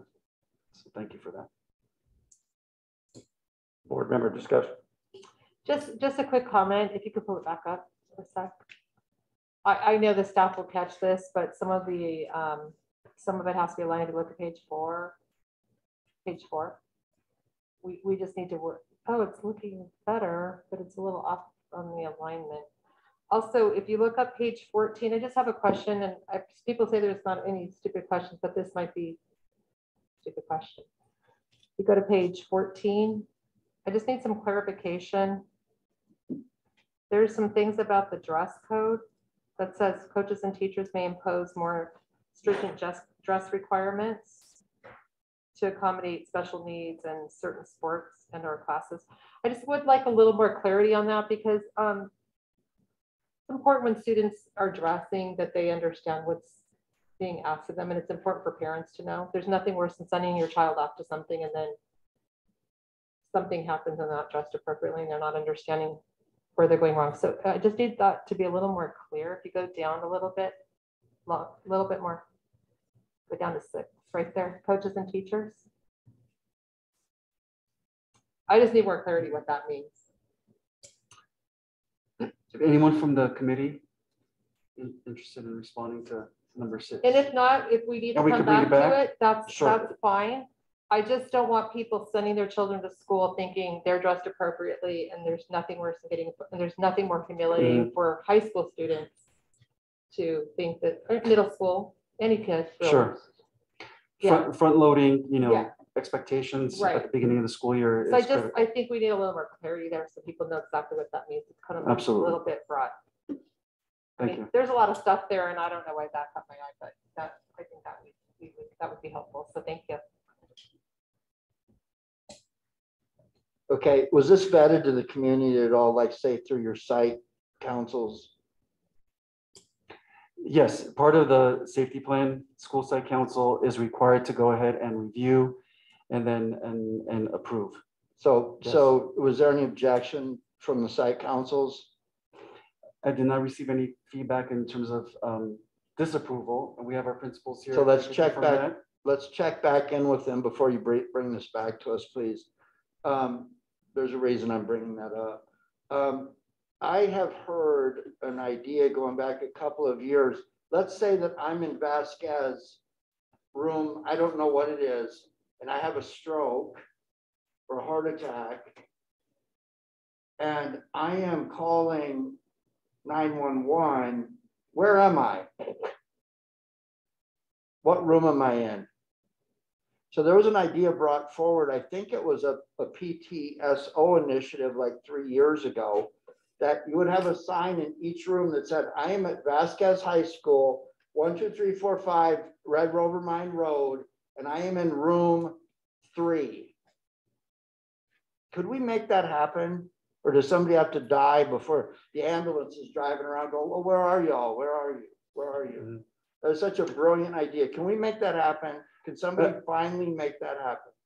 Actually, PTSO chair in August brought that to my attention. Again, good, because I remember it being way before that. In any event, here's what I want. Make sure it's very clear. It says, I am at Vasquez High School. I am in room, the address of Vasquez High School. And I am in room 1234.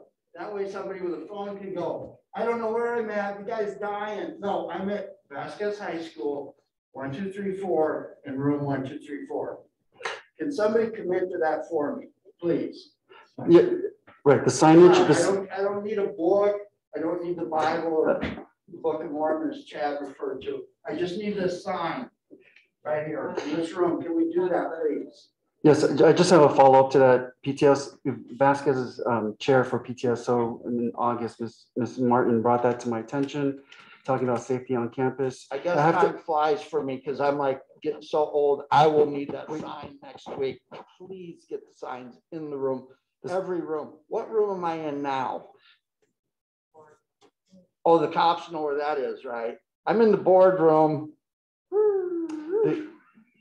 The signs were made at the beginning of the school year for the classrooms for each of our campuses.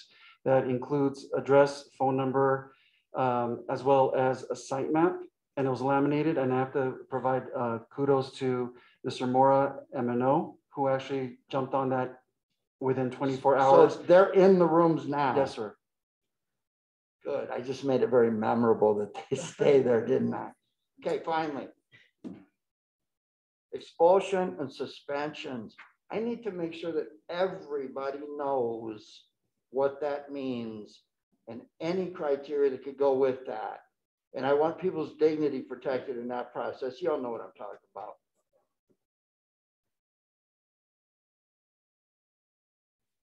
I still don't see that sign in this room. Minus this room.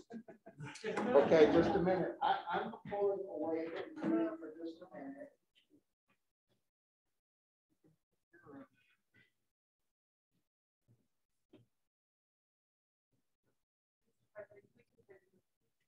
Oh no, there's not been in them rooms either. Tell me what's over there. School sites. Thank you, Ms. Shaw. Thank you. Every room, please. Thank you. We'll Maybe work not on the that. bathroom, unless there's more than one bathroom. We'll work on the DO, but the school sites. Thank you, Mr. Mora, and thank you, Ms. Martin, for bringing it to our attention. Oh, it was you? Okay, I'm good. The rest of it's awesome. Thank you. The only comment that I have is I do agree with Kelly as far as the coaches and teachers may impose to have more detail on that. I will say that is in there in case somebody is, working with fire or something and they have a big loose top on, that the teacher can say, you can't wear that top around this fire in the science lab, or it's for safety. It's not just in case some teacher wants to say, I don't like that color pink on you, so you need to go change. So I do agree that it needs to be more detailed. Thank you for I don't see anywhere in here where it says no tube tops. Make that line here, no tube tops at the school. I'll put that on the future agenda in a few minutes. Oh, sorry, midriffs, my bad. And then the whole hat thing, I mean, we're not in the military, so I mean, kind of can go either way. Been wearing a hat since I was about 4 years old, still wearing a hat. Kind of like hats, but otherwise it looks good. The couple of comments on the signage, I get that, being in there, having worked as an ambulance attendant, that when you call 911, they say, where are you? And you could say Vasquez High School, and that operator wants an address. So I'm glad that we have that available. And the whole pretense is calmness so that they can get the services they need. So that will just help facilitate that. I agree with that. That's terrific. With regards to the teachers, I don't think that's not the job of a teacher to accelerate or enhance it. That goes to the site administration. They have a single focus. There's a dress code. If they're out of violation, they send them to the office for interpretation. Brianna's correct, like in the lab, that's not dress code, that's safety procedures. They got to put on gowns, protective devices and things. So I think that should be clarified. With regards to Chad and the hats, when I was teaching, I wanted to see my students. I didn't want any hats in there. And so, because I wanted to see, and part of that's class management, that they have earbuds, they have things that they're, and it's just part of the process. We're modeling good behavior when you're in a communication setting, that we want to have that. So it's all a matter of process, but that goes to kind of supporting our staff and helping everybody do really good. The one thing that I want to focus on is that I've talked with you before about is that when it comes to campus security with regards to some of the procedures when we have a chase and the local law enforcement says close your campus. Okay, we close our campus. Meadowlark has a pretty secure campus. High Desert has a pretty good secure campus, but Vasquez has a lot of holes because there are a lot of exterior doors that are part of the security system of closing the campus. And I know when I was instructing PE that I was on the kitchen staff and the maintenance staff, that they would go in and out those doors to do their job. And I said, you cannot prop that door open during school hours. It needs to be closed and locked. My students are in here. That's a blind side to the campus. So I'd like to request that the consideration come up that on every door where it's an exterior door, that there's some signage that this door must remain closed and locked during school hours, because that's a security feature for the campuses. And then the last one I have is for the campus access at the front office, is that there be a visual release lock on the door. So when we see people wanting to come on our campus, we have the gates and we have the doors, but they can walk right in our offices. We need to be able to, oh, yeah, you can come on in. It's no problem. I go to the Antelope Valley when I visit on my Cal Bakersfield, and I have to sit there and I check in, and then they let me have access to the campus. So we have just that little bit of security. We are remote. If we need services from law enforcement, it's going to be 20, 25 minutes. We're not going to get them in 5 minutes unless Deputy Martinez happens to be down the street. He's not off doing something wherever. So we have to take that upon ourselves to make sure we protect our students. Other than that, the details with the teachers, I think that's for the site administrators to enforce that, not the teachers. So, yeah, I want to talk more about this hat thing. How can I hide my vaping pen and my other paraphernalia strap apparatus if I don't have a hat or a hood?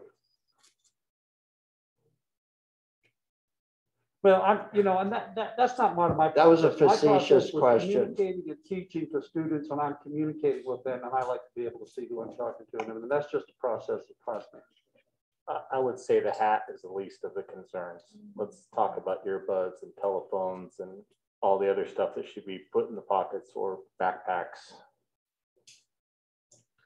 A lot of students hide behind their hats, and that makes them feel safe. They hide behind a hood, they hide in their hoodie, and that makes them feel safe. And if they're on our campus and they feel safe in their hoodie and their hat, then at least they're on our campus. If a kid's gonna vape and hide their vape, I'd be shocked if they're hiding it in their hat. Look, what I'm getting at here is, are we giving staff the direction to allow hats? Guys, I have to hide behind this. You know what this is like? But are we giving staff the direction that we allow hats on the campus? That's my question. Do we need to vote on this? Okay, good, we're done. This is a discussion, and I think the board has the right to have a discussion to just hash some of these things out before it comes for the second read. So if the staff feels that hats is something they want to discuss, and they're the ones at the school, then that's up to them. If I could chime in, my team and I, attend staff meetings when we can, and there's this discussion of dress code comes up in terms of what is impeding on, student being successful or instruction or positive environment. And so we leave that up to the school site direction and the school site leaders, and then they could tailor their dress code and their student handbook specific to the needs of their site. Okay, moving on. Education Services 11A, School Accountability Report Card, SARC, Vasquez High School, High Desert, Middle School, Meadowlark Elementary School. Do you have a motion to discuss, consider? So moved. Kelly. A second. Brianna. Dr. Zahaki. Thank you. So the 2021 SARC you have attached, and I want to thank the site principals and the efforts of Ms. McCauley to my right for putting it together and updating this information. Updated information generally includes suspension expulsion rates, formal assessment data. We all know that 2021 academic year was not your typical year when it came to assessments with distance learning. And also you'll find information updated in terms of textbook and instructional materials as part of the SARC reports. We do have our site leaders here if there's anything that they would like to share or take questions from our board. I only have one. If you pull up the Meadowlark SARC report, it has Nicole Chun's name and it does not have Nicole's name. If we could make sure that we have the principal's name. Are we saying that she wrote the report? Are we addressing the principal of the school? So that would just be one thing that caught my attention. Sure. At the time, in terms of the collaboration, it was our teacher in charge, Ms. Chun, that was providing and supporting information. And then also, it's also on the safety manual as well. Thank you. We noted that. Thank you. Thank you, Ms. Jensen.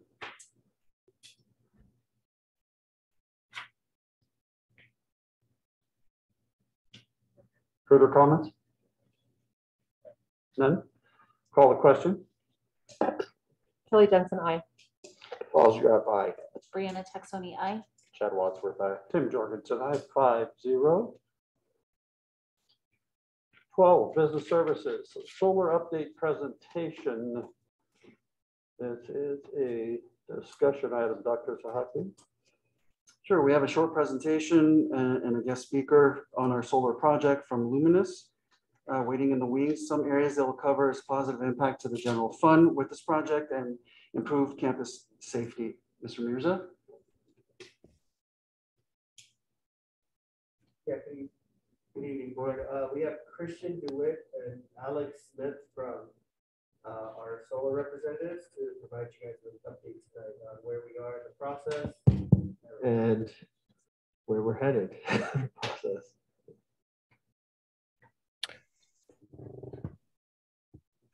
Good evening, everyone. This is Alex Smith. Can you hear me? Excellent.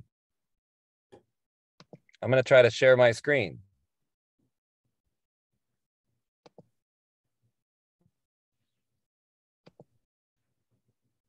Can you see it? Not yet. It looks very dark for a solar presentation. Okay. Well, perhaps you should, if you were to put it up on your end, I will narrate it through this end. No, you had it. You had it, Alex. I did? Okay. I can go back to it.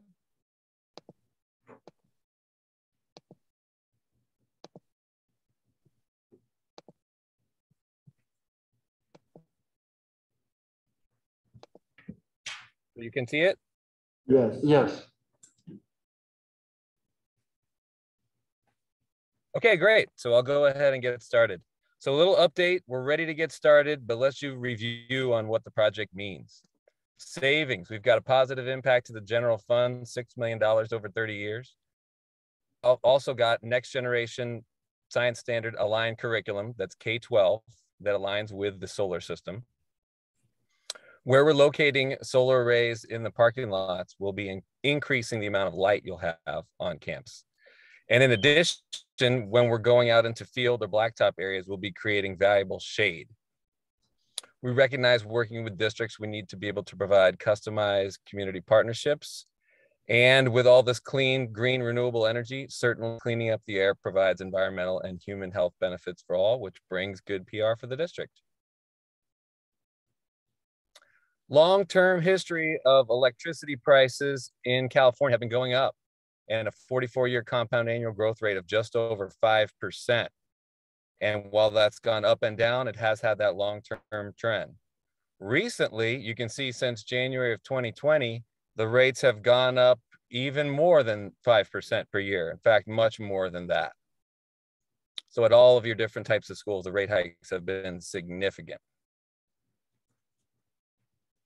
That leads to the savings summary in year one, $31,000 to $34,000. Years 1 through 5, $170,000 to $220,000. 1 through 30, $5.2 to $6.4 million. The power purchase agreement terms, there's no capital required for the district. We will provide all the capital for design, constructions, and maintenance.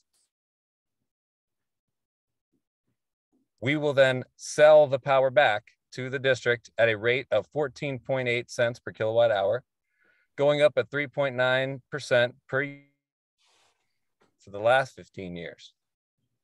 Currently, you're using just over 1.6 million kilowatt hours, and that average rate is 24 cents per kilowatt hour. We're projecting the rates to go up at 5% per year in the future. So you can see that we've got a roughly dime difference between the price of solar and the price of Southern California Edison. We are looking at parking canopies, shade structures, and ground mounts for a 773, kilowatt system size at 5 of your locations. And we're going to be producing 81% of your annual amount of kilowatt hours that you use from solar. Here we've got a table that shows the annual savings. Won't get into the details of that.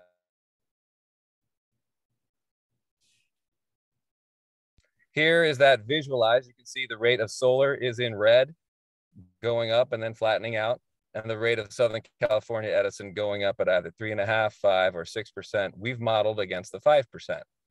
But even if Edison were to only go up at 3.5%, still solid savings. Our firm Luminace, we are a nationwide firm, although we are locally based and have done a lot of projects nearby. Got offices in Huntington Beach is our local office. We've done 42 school districts in Southern California, 485 schools. We've done all that with no change orders ever on any projects that we've ever delivered. And we've been able to do this by having a good collaborative experience with our client partners so that we can build and do a good job.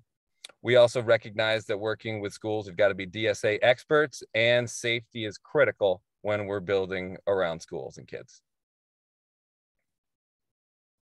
Here's a look at what carports can look like in parking lots. I'm sure many of you are familiar with these, as well as shade canopies and blacktop or out on fields. They're quite large and can be used for the kids.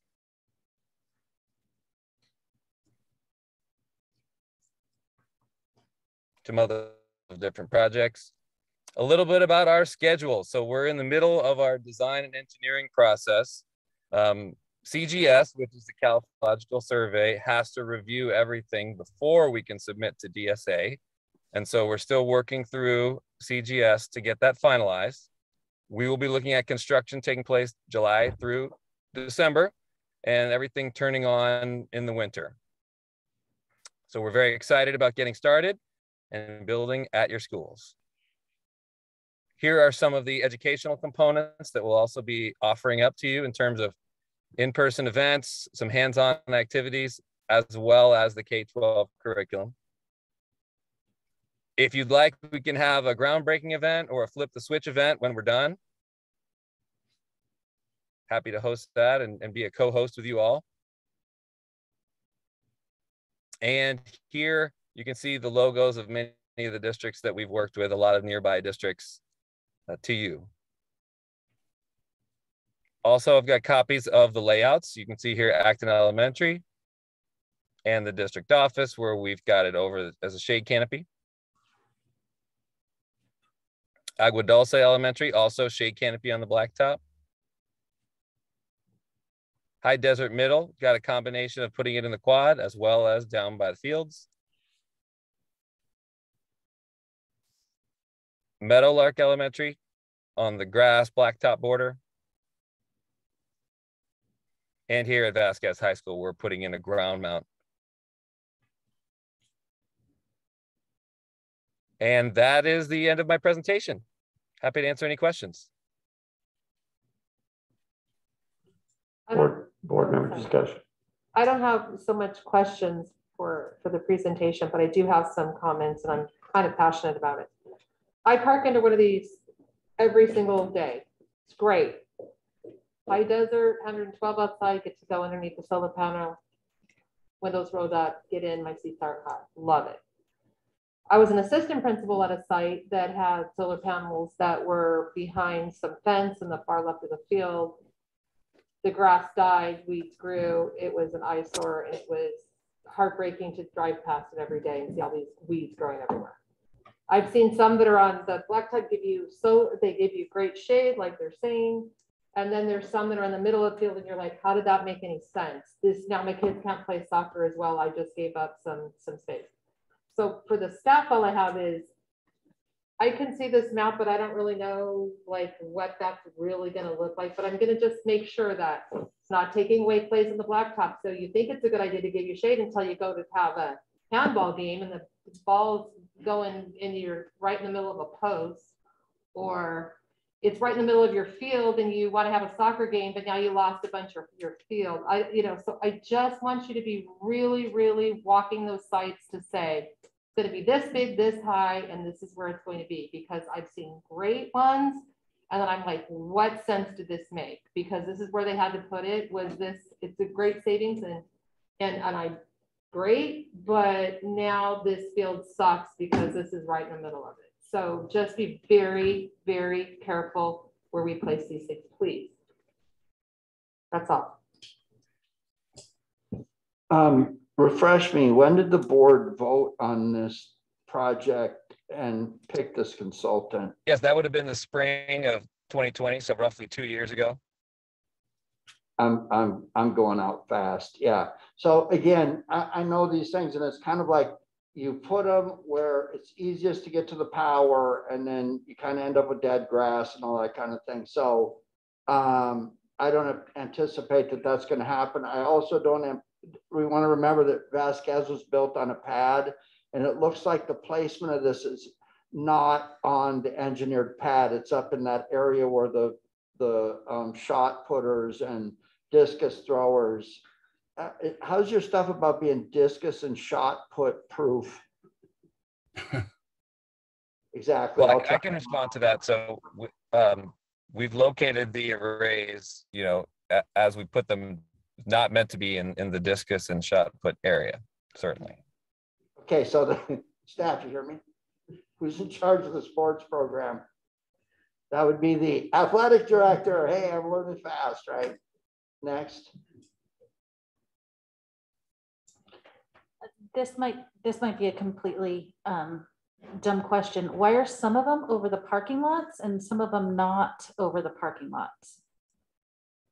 Sure, I can respond to that. So I'll go site by site and give you a rationale. Here, the idea was to be able to locate the arrays not only near the meter, but also in a place that could provide some benefit to the students if they were to use it as a shade canopy element. Here at this site, it was similar for Agua Dulce. This is not actually right next, but it is in a place where we're 20 feet away from the buildings. We're not at any fire lanes, which are important elements that we've got to consider. And it's a place that could provide shade for kids when they're going outside. Here at High Desert Middle, the idea is to use it as a place to get shade, to be outside, and down below by the field near where sports are being played for spectators to observe. Lark Elementary, the idea was that because that canopy is to the south of the playground, that the shade from the solar canopies would kick north and shade the playground area as well. And at Vasquez, there were a lot of various ideas put around as to which way to go. Ultimately, we landed on the ground mount to be near the meter up at the top of the campus. So that was the rationale behind the decision as to where to locate the arrays for each site. And thinking in the future, when we brand our schools and we have so much enrollment that we expand, these solar panels will not be in our way, correct? Correct. When I'm gone and there's kids of the future, I would just want to make sure that we've considered all of these things. My last thing is, it is 9:40 at night. Is there any way in the future when we have a presentation, somebody that's coming in to bump them to the front so they don't have to listen to our entire board meeting? Because I feel bad that it's, you know, after 9:30 and these people probably want to go to bed and not listen to all of us. So that would be great if we could just bump them to the beginning. Definitely. We've done that in the past with some guest speakers. We just wanted to go ahead and torture this one. No. Yeah, this guy's after our money. He's gonna pay. But we hear you. We'll take that into account for each and every speaker as well moving forward. Thank you. My 2 cents would just be the layout. I question the Vasquez one, taking up vacant land that could be used to expand in the future. Maybe that big swimming pool that we all dream of, or a wrestling room, or another classroom, something like that. I don't understand why it couldn't go over the parking area. It's kind of in the same vicinity, probably close to the same run to the panel. And then at High Desert, maybe keeping it off of the field area outside of the buildings, and maybe moving it into the common areas so that it does provide a little more shade in the hotter days for the students. That's all I have to add. So with regards to, I'm going to go in reverse order here real quickly. I understand the High Desert, they couldn't use it in the parking lot because there was not sustainable sun visual because of the trees, the mature trees. And then the portion of the quad is going to be covered against the west or the east side of that quad, because we just put grass on the stage side, so that'll still be exposed to the sun. That grass area on the east side of the quad, we're gonna have to check that and see. The down below where it says, the one down below the field, I think it's on the hillside almost where the bleachers are for the softball field. So it's not out in the field area, the play area. That was one of the considerations. Now that we go to Vasquez, when you first brought it up, I wanted to have shade parking on the back side of the gym for staff. And part of the discussion is our baseball field is there, and we had some sluggers, and the angle of the screens would put them in target range of baseballs being hit was one reason. Not putting them on the parking lot on the south side of where Escondido is, the main entrance is, they would cut into the visuals of the gym and the campus entrance. And so from aesthetic standpoint, and now the area where we agreed to is behind the football scoreboard. There's a patch of land that belongs to the district that had water and power up there, because that originally was going to be the maintenance quarters where they were going to put their shops up there and everything. It was unused dirt, and then we transitioned it for track and cross country so they'd have a little place for their shot puts because we didn't have field for them. Now that ground mount is going to be the ground, like they're going to be like 4 feet off the ground just so they can maintain the weeds, correct? Alex? Yes, we will maintain the weeds. But they're not going to be like structures for where you can play underneath them. They're going to be like we see out here on 138 when they're putting all those freeways going to Gorman. They see all those ones on. They're going to be down on the ground, right? They're going to be down like 2 or 3. So they're just going to be correct. Correct. Correct. Yeah. So we originally wanted them for staff parking on the back side of the gym, but because of our physical facilities, and I agree that that's land space that we're going to give up, but we have vacant, we're getting pretty tight. We're going to have to buy that property to the east. Anyway, that's all I got. Tim, I have a question. Yes. And maybe staff, you can answer this question. Did the board, when the board approved this and voted on this, it's my assumption that the design build on this went based on that vote, and we're not opening this back up to changing locations. Is that correct? That is correct. Yeah, so did anybody abstain from that vote?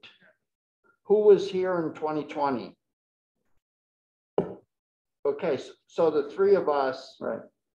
What's going on out there? Sorry, I was here. Maybe you can tell us what's going on then. Listen, so there are three board members here that voted, so we're not changing the design. They are where they are. Is that, Alex, is that your understanding, or do you want to go through redesign?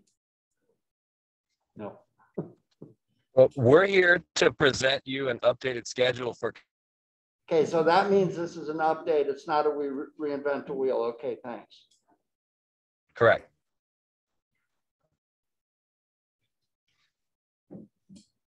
Okay, so that was a discussion presentation, first read, so to speak. So you have the notes, Dr. Zahakian, from the consideration. Yes. And my comments were just trying to provide what we discussed when we did it, the questions that went back and forth before we approved it as it was. So Historical perspective. right. Okay. All right. Here, moving on. 12B, Heartland School Solutions Proposal. Do you have a motion to consider? So moved. Kelly, I'll second. Brianna, seconds. Dr. Zahakian. Sure, I'll defer this to Mr. Mirza as he oversees food nutrition for the district. So in collaboration with our IT folks, the current POS point of sale system that we have is just really outdated for child nutrition. So this would upgrade their software, bring them new point of sale systems, because the old ones are just obsolete, couldn't be repaired anymore. Board member comments? Hearing none, call the question. Kelly Jensen, I. Fallsgraf, aye. Brianna Texoni, aye. Chad Watson, aye. Tim Jorgensen, aye. 5-0, motion approved. 12C, second interim report 2122, the motion to consider. I'll move. Chad seconds. Dr. Zahakian. Mr. Jorgensen, board, community, just want to share with our community who's here and watching, interim reports are presented twice a year, 2 times a year. In December, we had our first interim report. This evening, Mr. Mirza will present the second interim report, which covers reporting period through January 31st of this year. Take it away, sir. Good evening. Good morning. Okay, so yeah, tonight we'll be presenting the second interim report, which is an update to our budget. Last time I came up here was in October to talk about the first interim report with you guys, and that covered all the expenses from the beginning of the school year, July to October. So this is giving you guys an update from what happened and what expenses and revenues changed, from expanding that further from October and pushing it towards all the expenses and revenues, that changes that occurred for up till January 31st. So we're looking from July to January 31st. And so tonight, Alex, next time. Okay.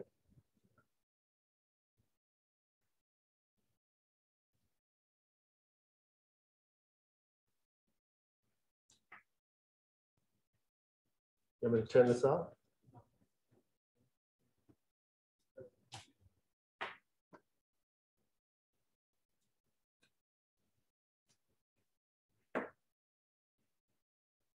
Sorry. There you go. So we got upset.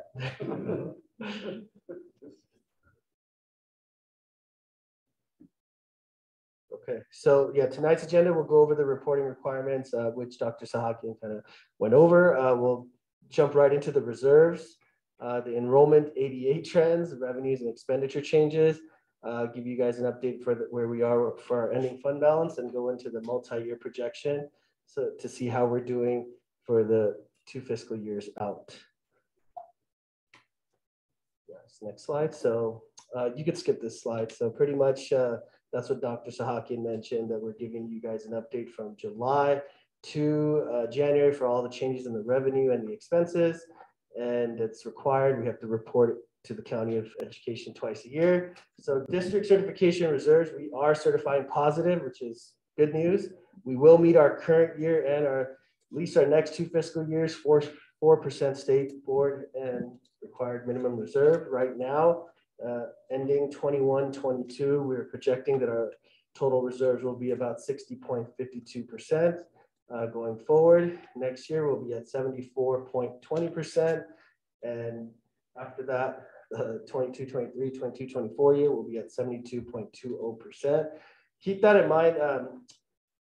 Our reserves, they may seem high, but we're a small school district, so the pendulum could shift really quickly at any time.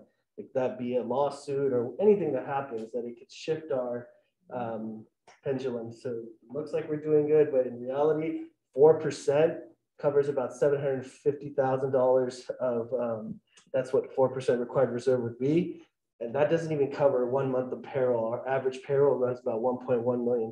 So if we did see an economic downturn and we just kept our minimum 4% reserves, it'd be game over pretty much. So 60% is up there. It's healthy reserve, I would say. So next slide. Our ADA trends, it's the same since first interim. We're projecting a declining enrollment, obviously from 2021. We were held harmless at 979.89 for our ADA, but we're on a downward spiral. As you can see, we're at 881 right now, and we're projecting it to go down 868 and 858 in the prior years, and that's where our funding comes from. So we do definitely need to work on our attendance. Next slide. And so the changes from first interim to second interim for our revenue, as you can see, our LCFF, which is our main source of revenue, has stayed the same. No changes there. Our federal revenue increased about 792,000.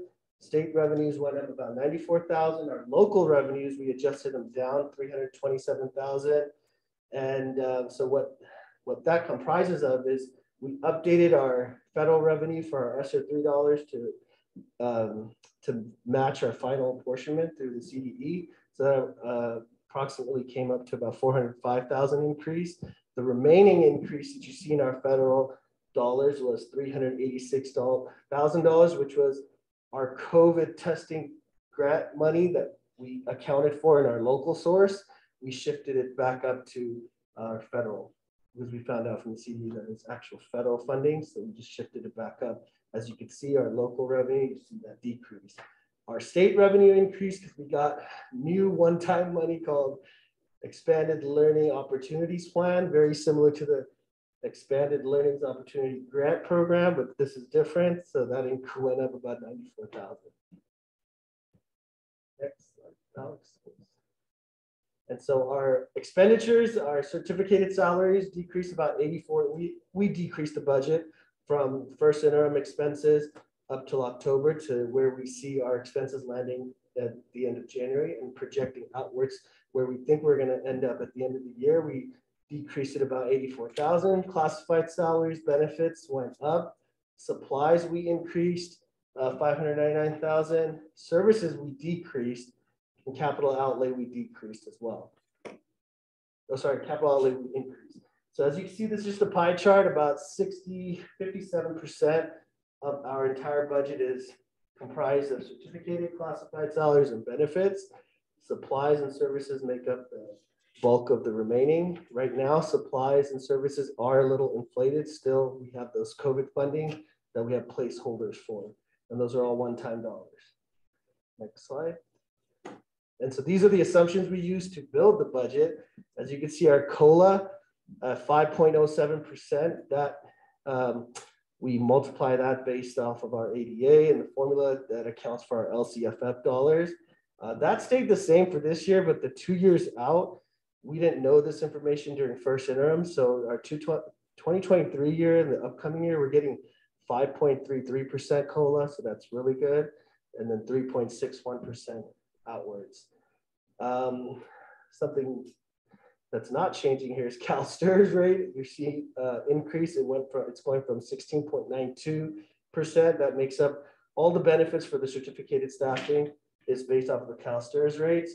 As you can see, the years outwards, they're projecting that it'll increase to 19.10%, but stay stable. We're going to watch that closely because I don't think that's going to hold. As you can see, look at CalPERS rate. It's going from 22% to 26% to 27%. So the benefits are just increasing every year. Next slide. And so here's the reason for our variances. We actually adjusted our budget down from our first interim based on where we feel that we're going to land based on the total expenses up to January. Certificated salaries, the nurse, she is a certificated staff. Her salary right now is being shifted to being paid out of the COVID testing grant funds that we received, along with several classified salaries as well, the nurse's assistant and any secretary that helps out, their salaries are shifted to that COVID testing grant funds. And now the classified salaries, we settled in negotiations. So that money that was allotted for an assignments, that 4% increase and health and welfare increase has moved up to an actual expense at the dollar. That's why you see classified and benefits increase. Benefits also increased because there was a double payment made on PARS. That was the golden handshake that we did last year. They billed us early for it this year. It technically should have been paid in July or August, but we paid it early and we did an adjusting entry to move that out. So you'll see that in unaudited actuals that it's corrected. And then expenditures, like I mentioned, we bumped them up because of the influx in ESSER funds and our ELOP grant funds. And then services and contracts, actually, we looked at where the budget is for our contracted services and our legal fees and where we were trending to. And so we actually reduced that back down. And then our property and liability budgets, we just matched it with our annual premium that we received. Next slide. And so here's our ending fund balance. The good news is we're not deficit spending. We're increasing our ending funding balance by $454,000 this year. Next year, we're projecting to be at $212,000. And the following year, at 23-24, we're looking at our funding balance, ending fund balance, increasing by $235,000. Next slide. Here's our MYP.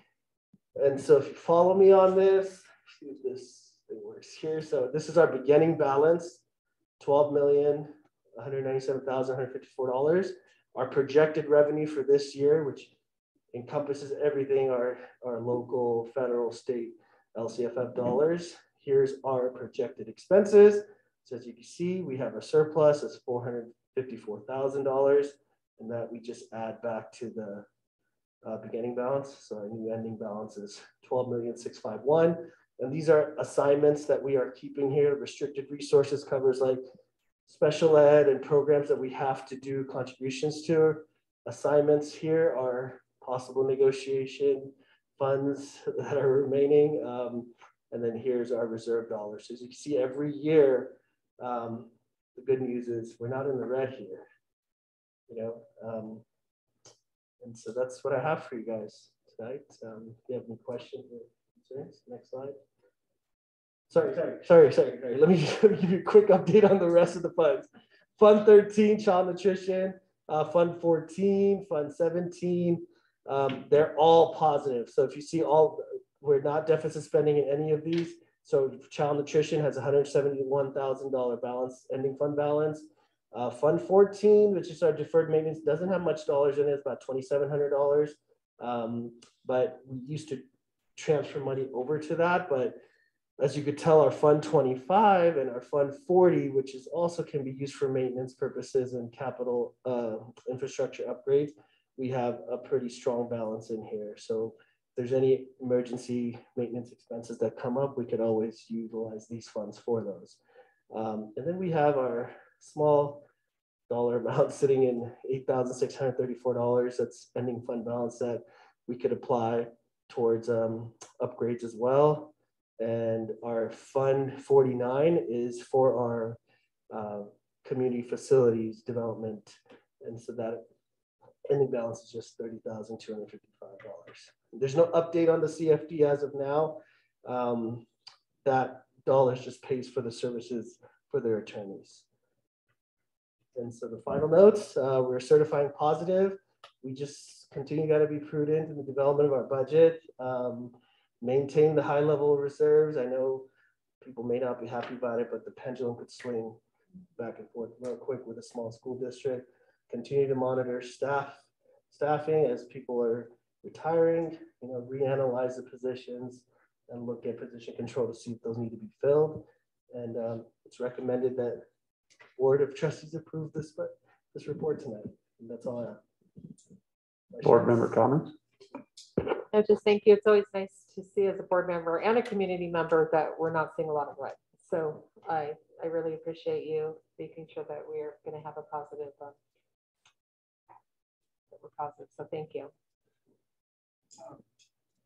Point of order, let's extend the board meeting till 10:15, please. Motion. Second. Call a question. Kelly Jensen, I.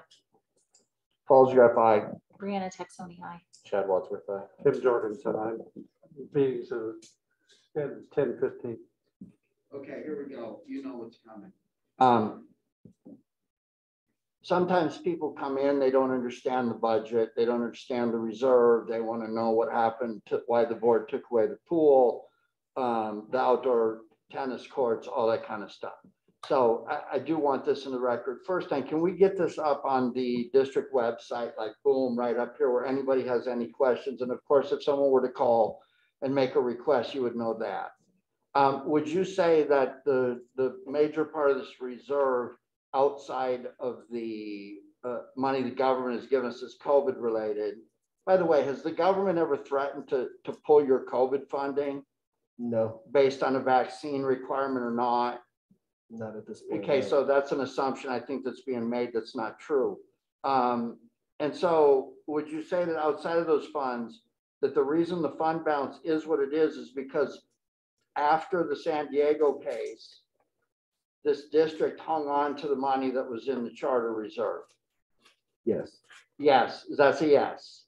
Yes. Okay, so did you collect any positive charter revenue this year? No. Did you have to inform your budget, like say we have the 1% coming in that I noticed that you do that every month now, thank you. Did you have to spend more money? In other words, did running the charters become anything other than cost neutral, where we were pulling out of our fund balance intended for our kids to pay for something, a liability that was created over there? No. Would you say that the decrease in lawyer fees has come through A, less special education lawsuits, and B, less charter related lawsuits? Yes? Yes. Okay. So what happens tomorrow if I decide I want to put the pool in at, I don't know, I think a pool's cost what now, 6 million? And I get a $500,000 SPED lawsuit, what happens? We're going to be dead. We're going to be dead. Did you hear that? We're going to be dead. So no pool, no lawsuits from SPED. Okay, so so when we take away the federal funding and we have no charter revenue and we're not paying out anything to the charters because somebody blows it and we have no MOU that would protect us, you could find yourself upside down out of nowhere. Yes. Okay, does everybody understand why we're not spending a lot of money quickly on frivolous projects? Yeah, that's why.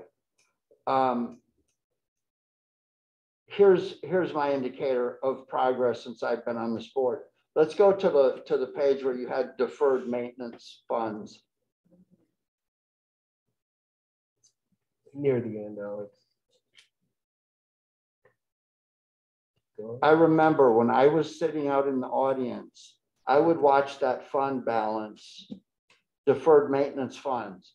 And just about every year you'd see fund balances flipping all over the place. That's called hiding money. And if you want to paint out to your staff that you're almost broke, you just put money in deferred maintenance, and the county's gonna send you a letter and go, whoa, whoa, whoa, you can't do that. You see those letters in the file.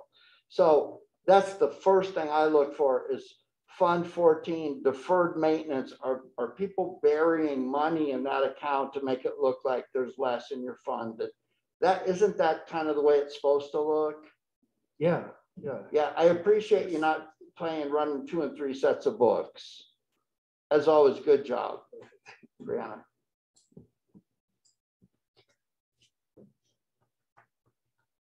I really appreciate that that you know what, like you know your stuff. I don't feel like you're ever trying to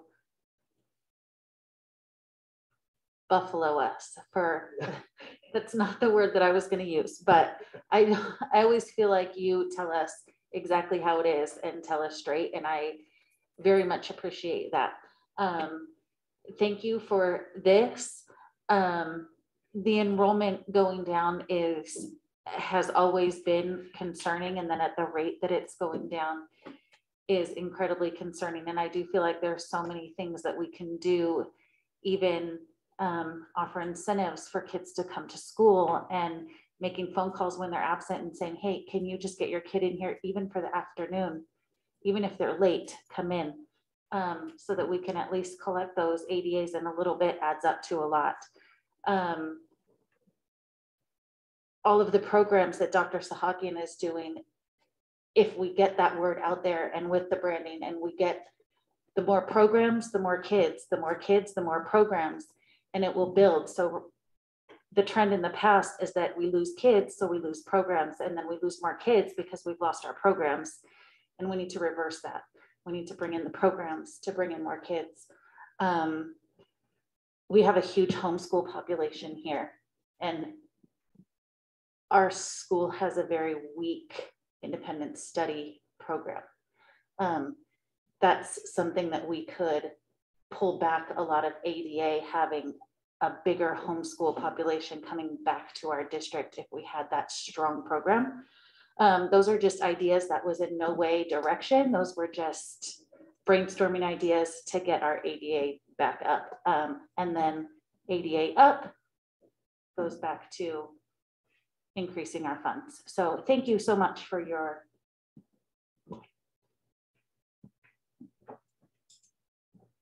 as always, spot on report. Thank you. Appreciate your earnest hard work that you put into it. Thank you.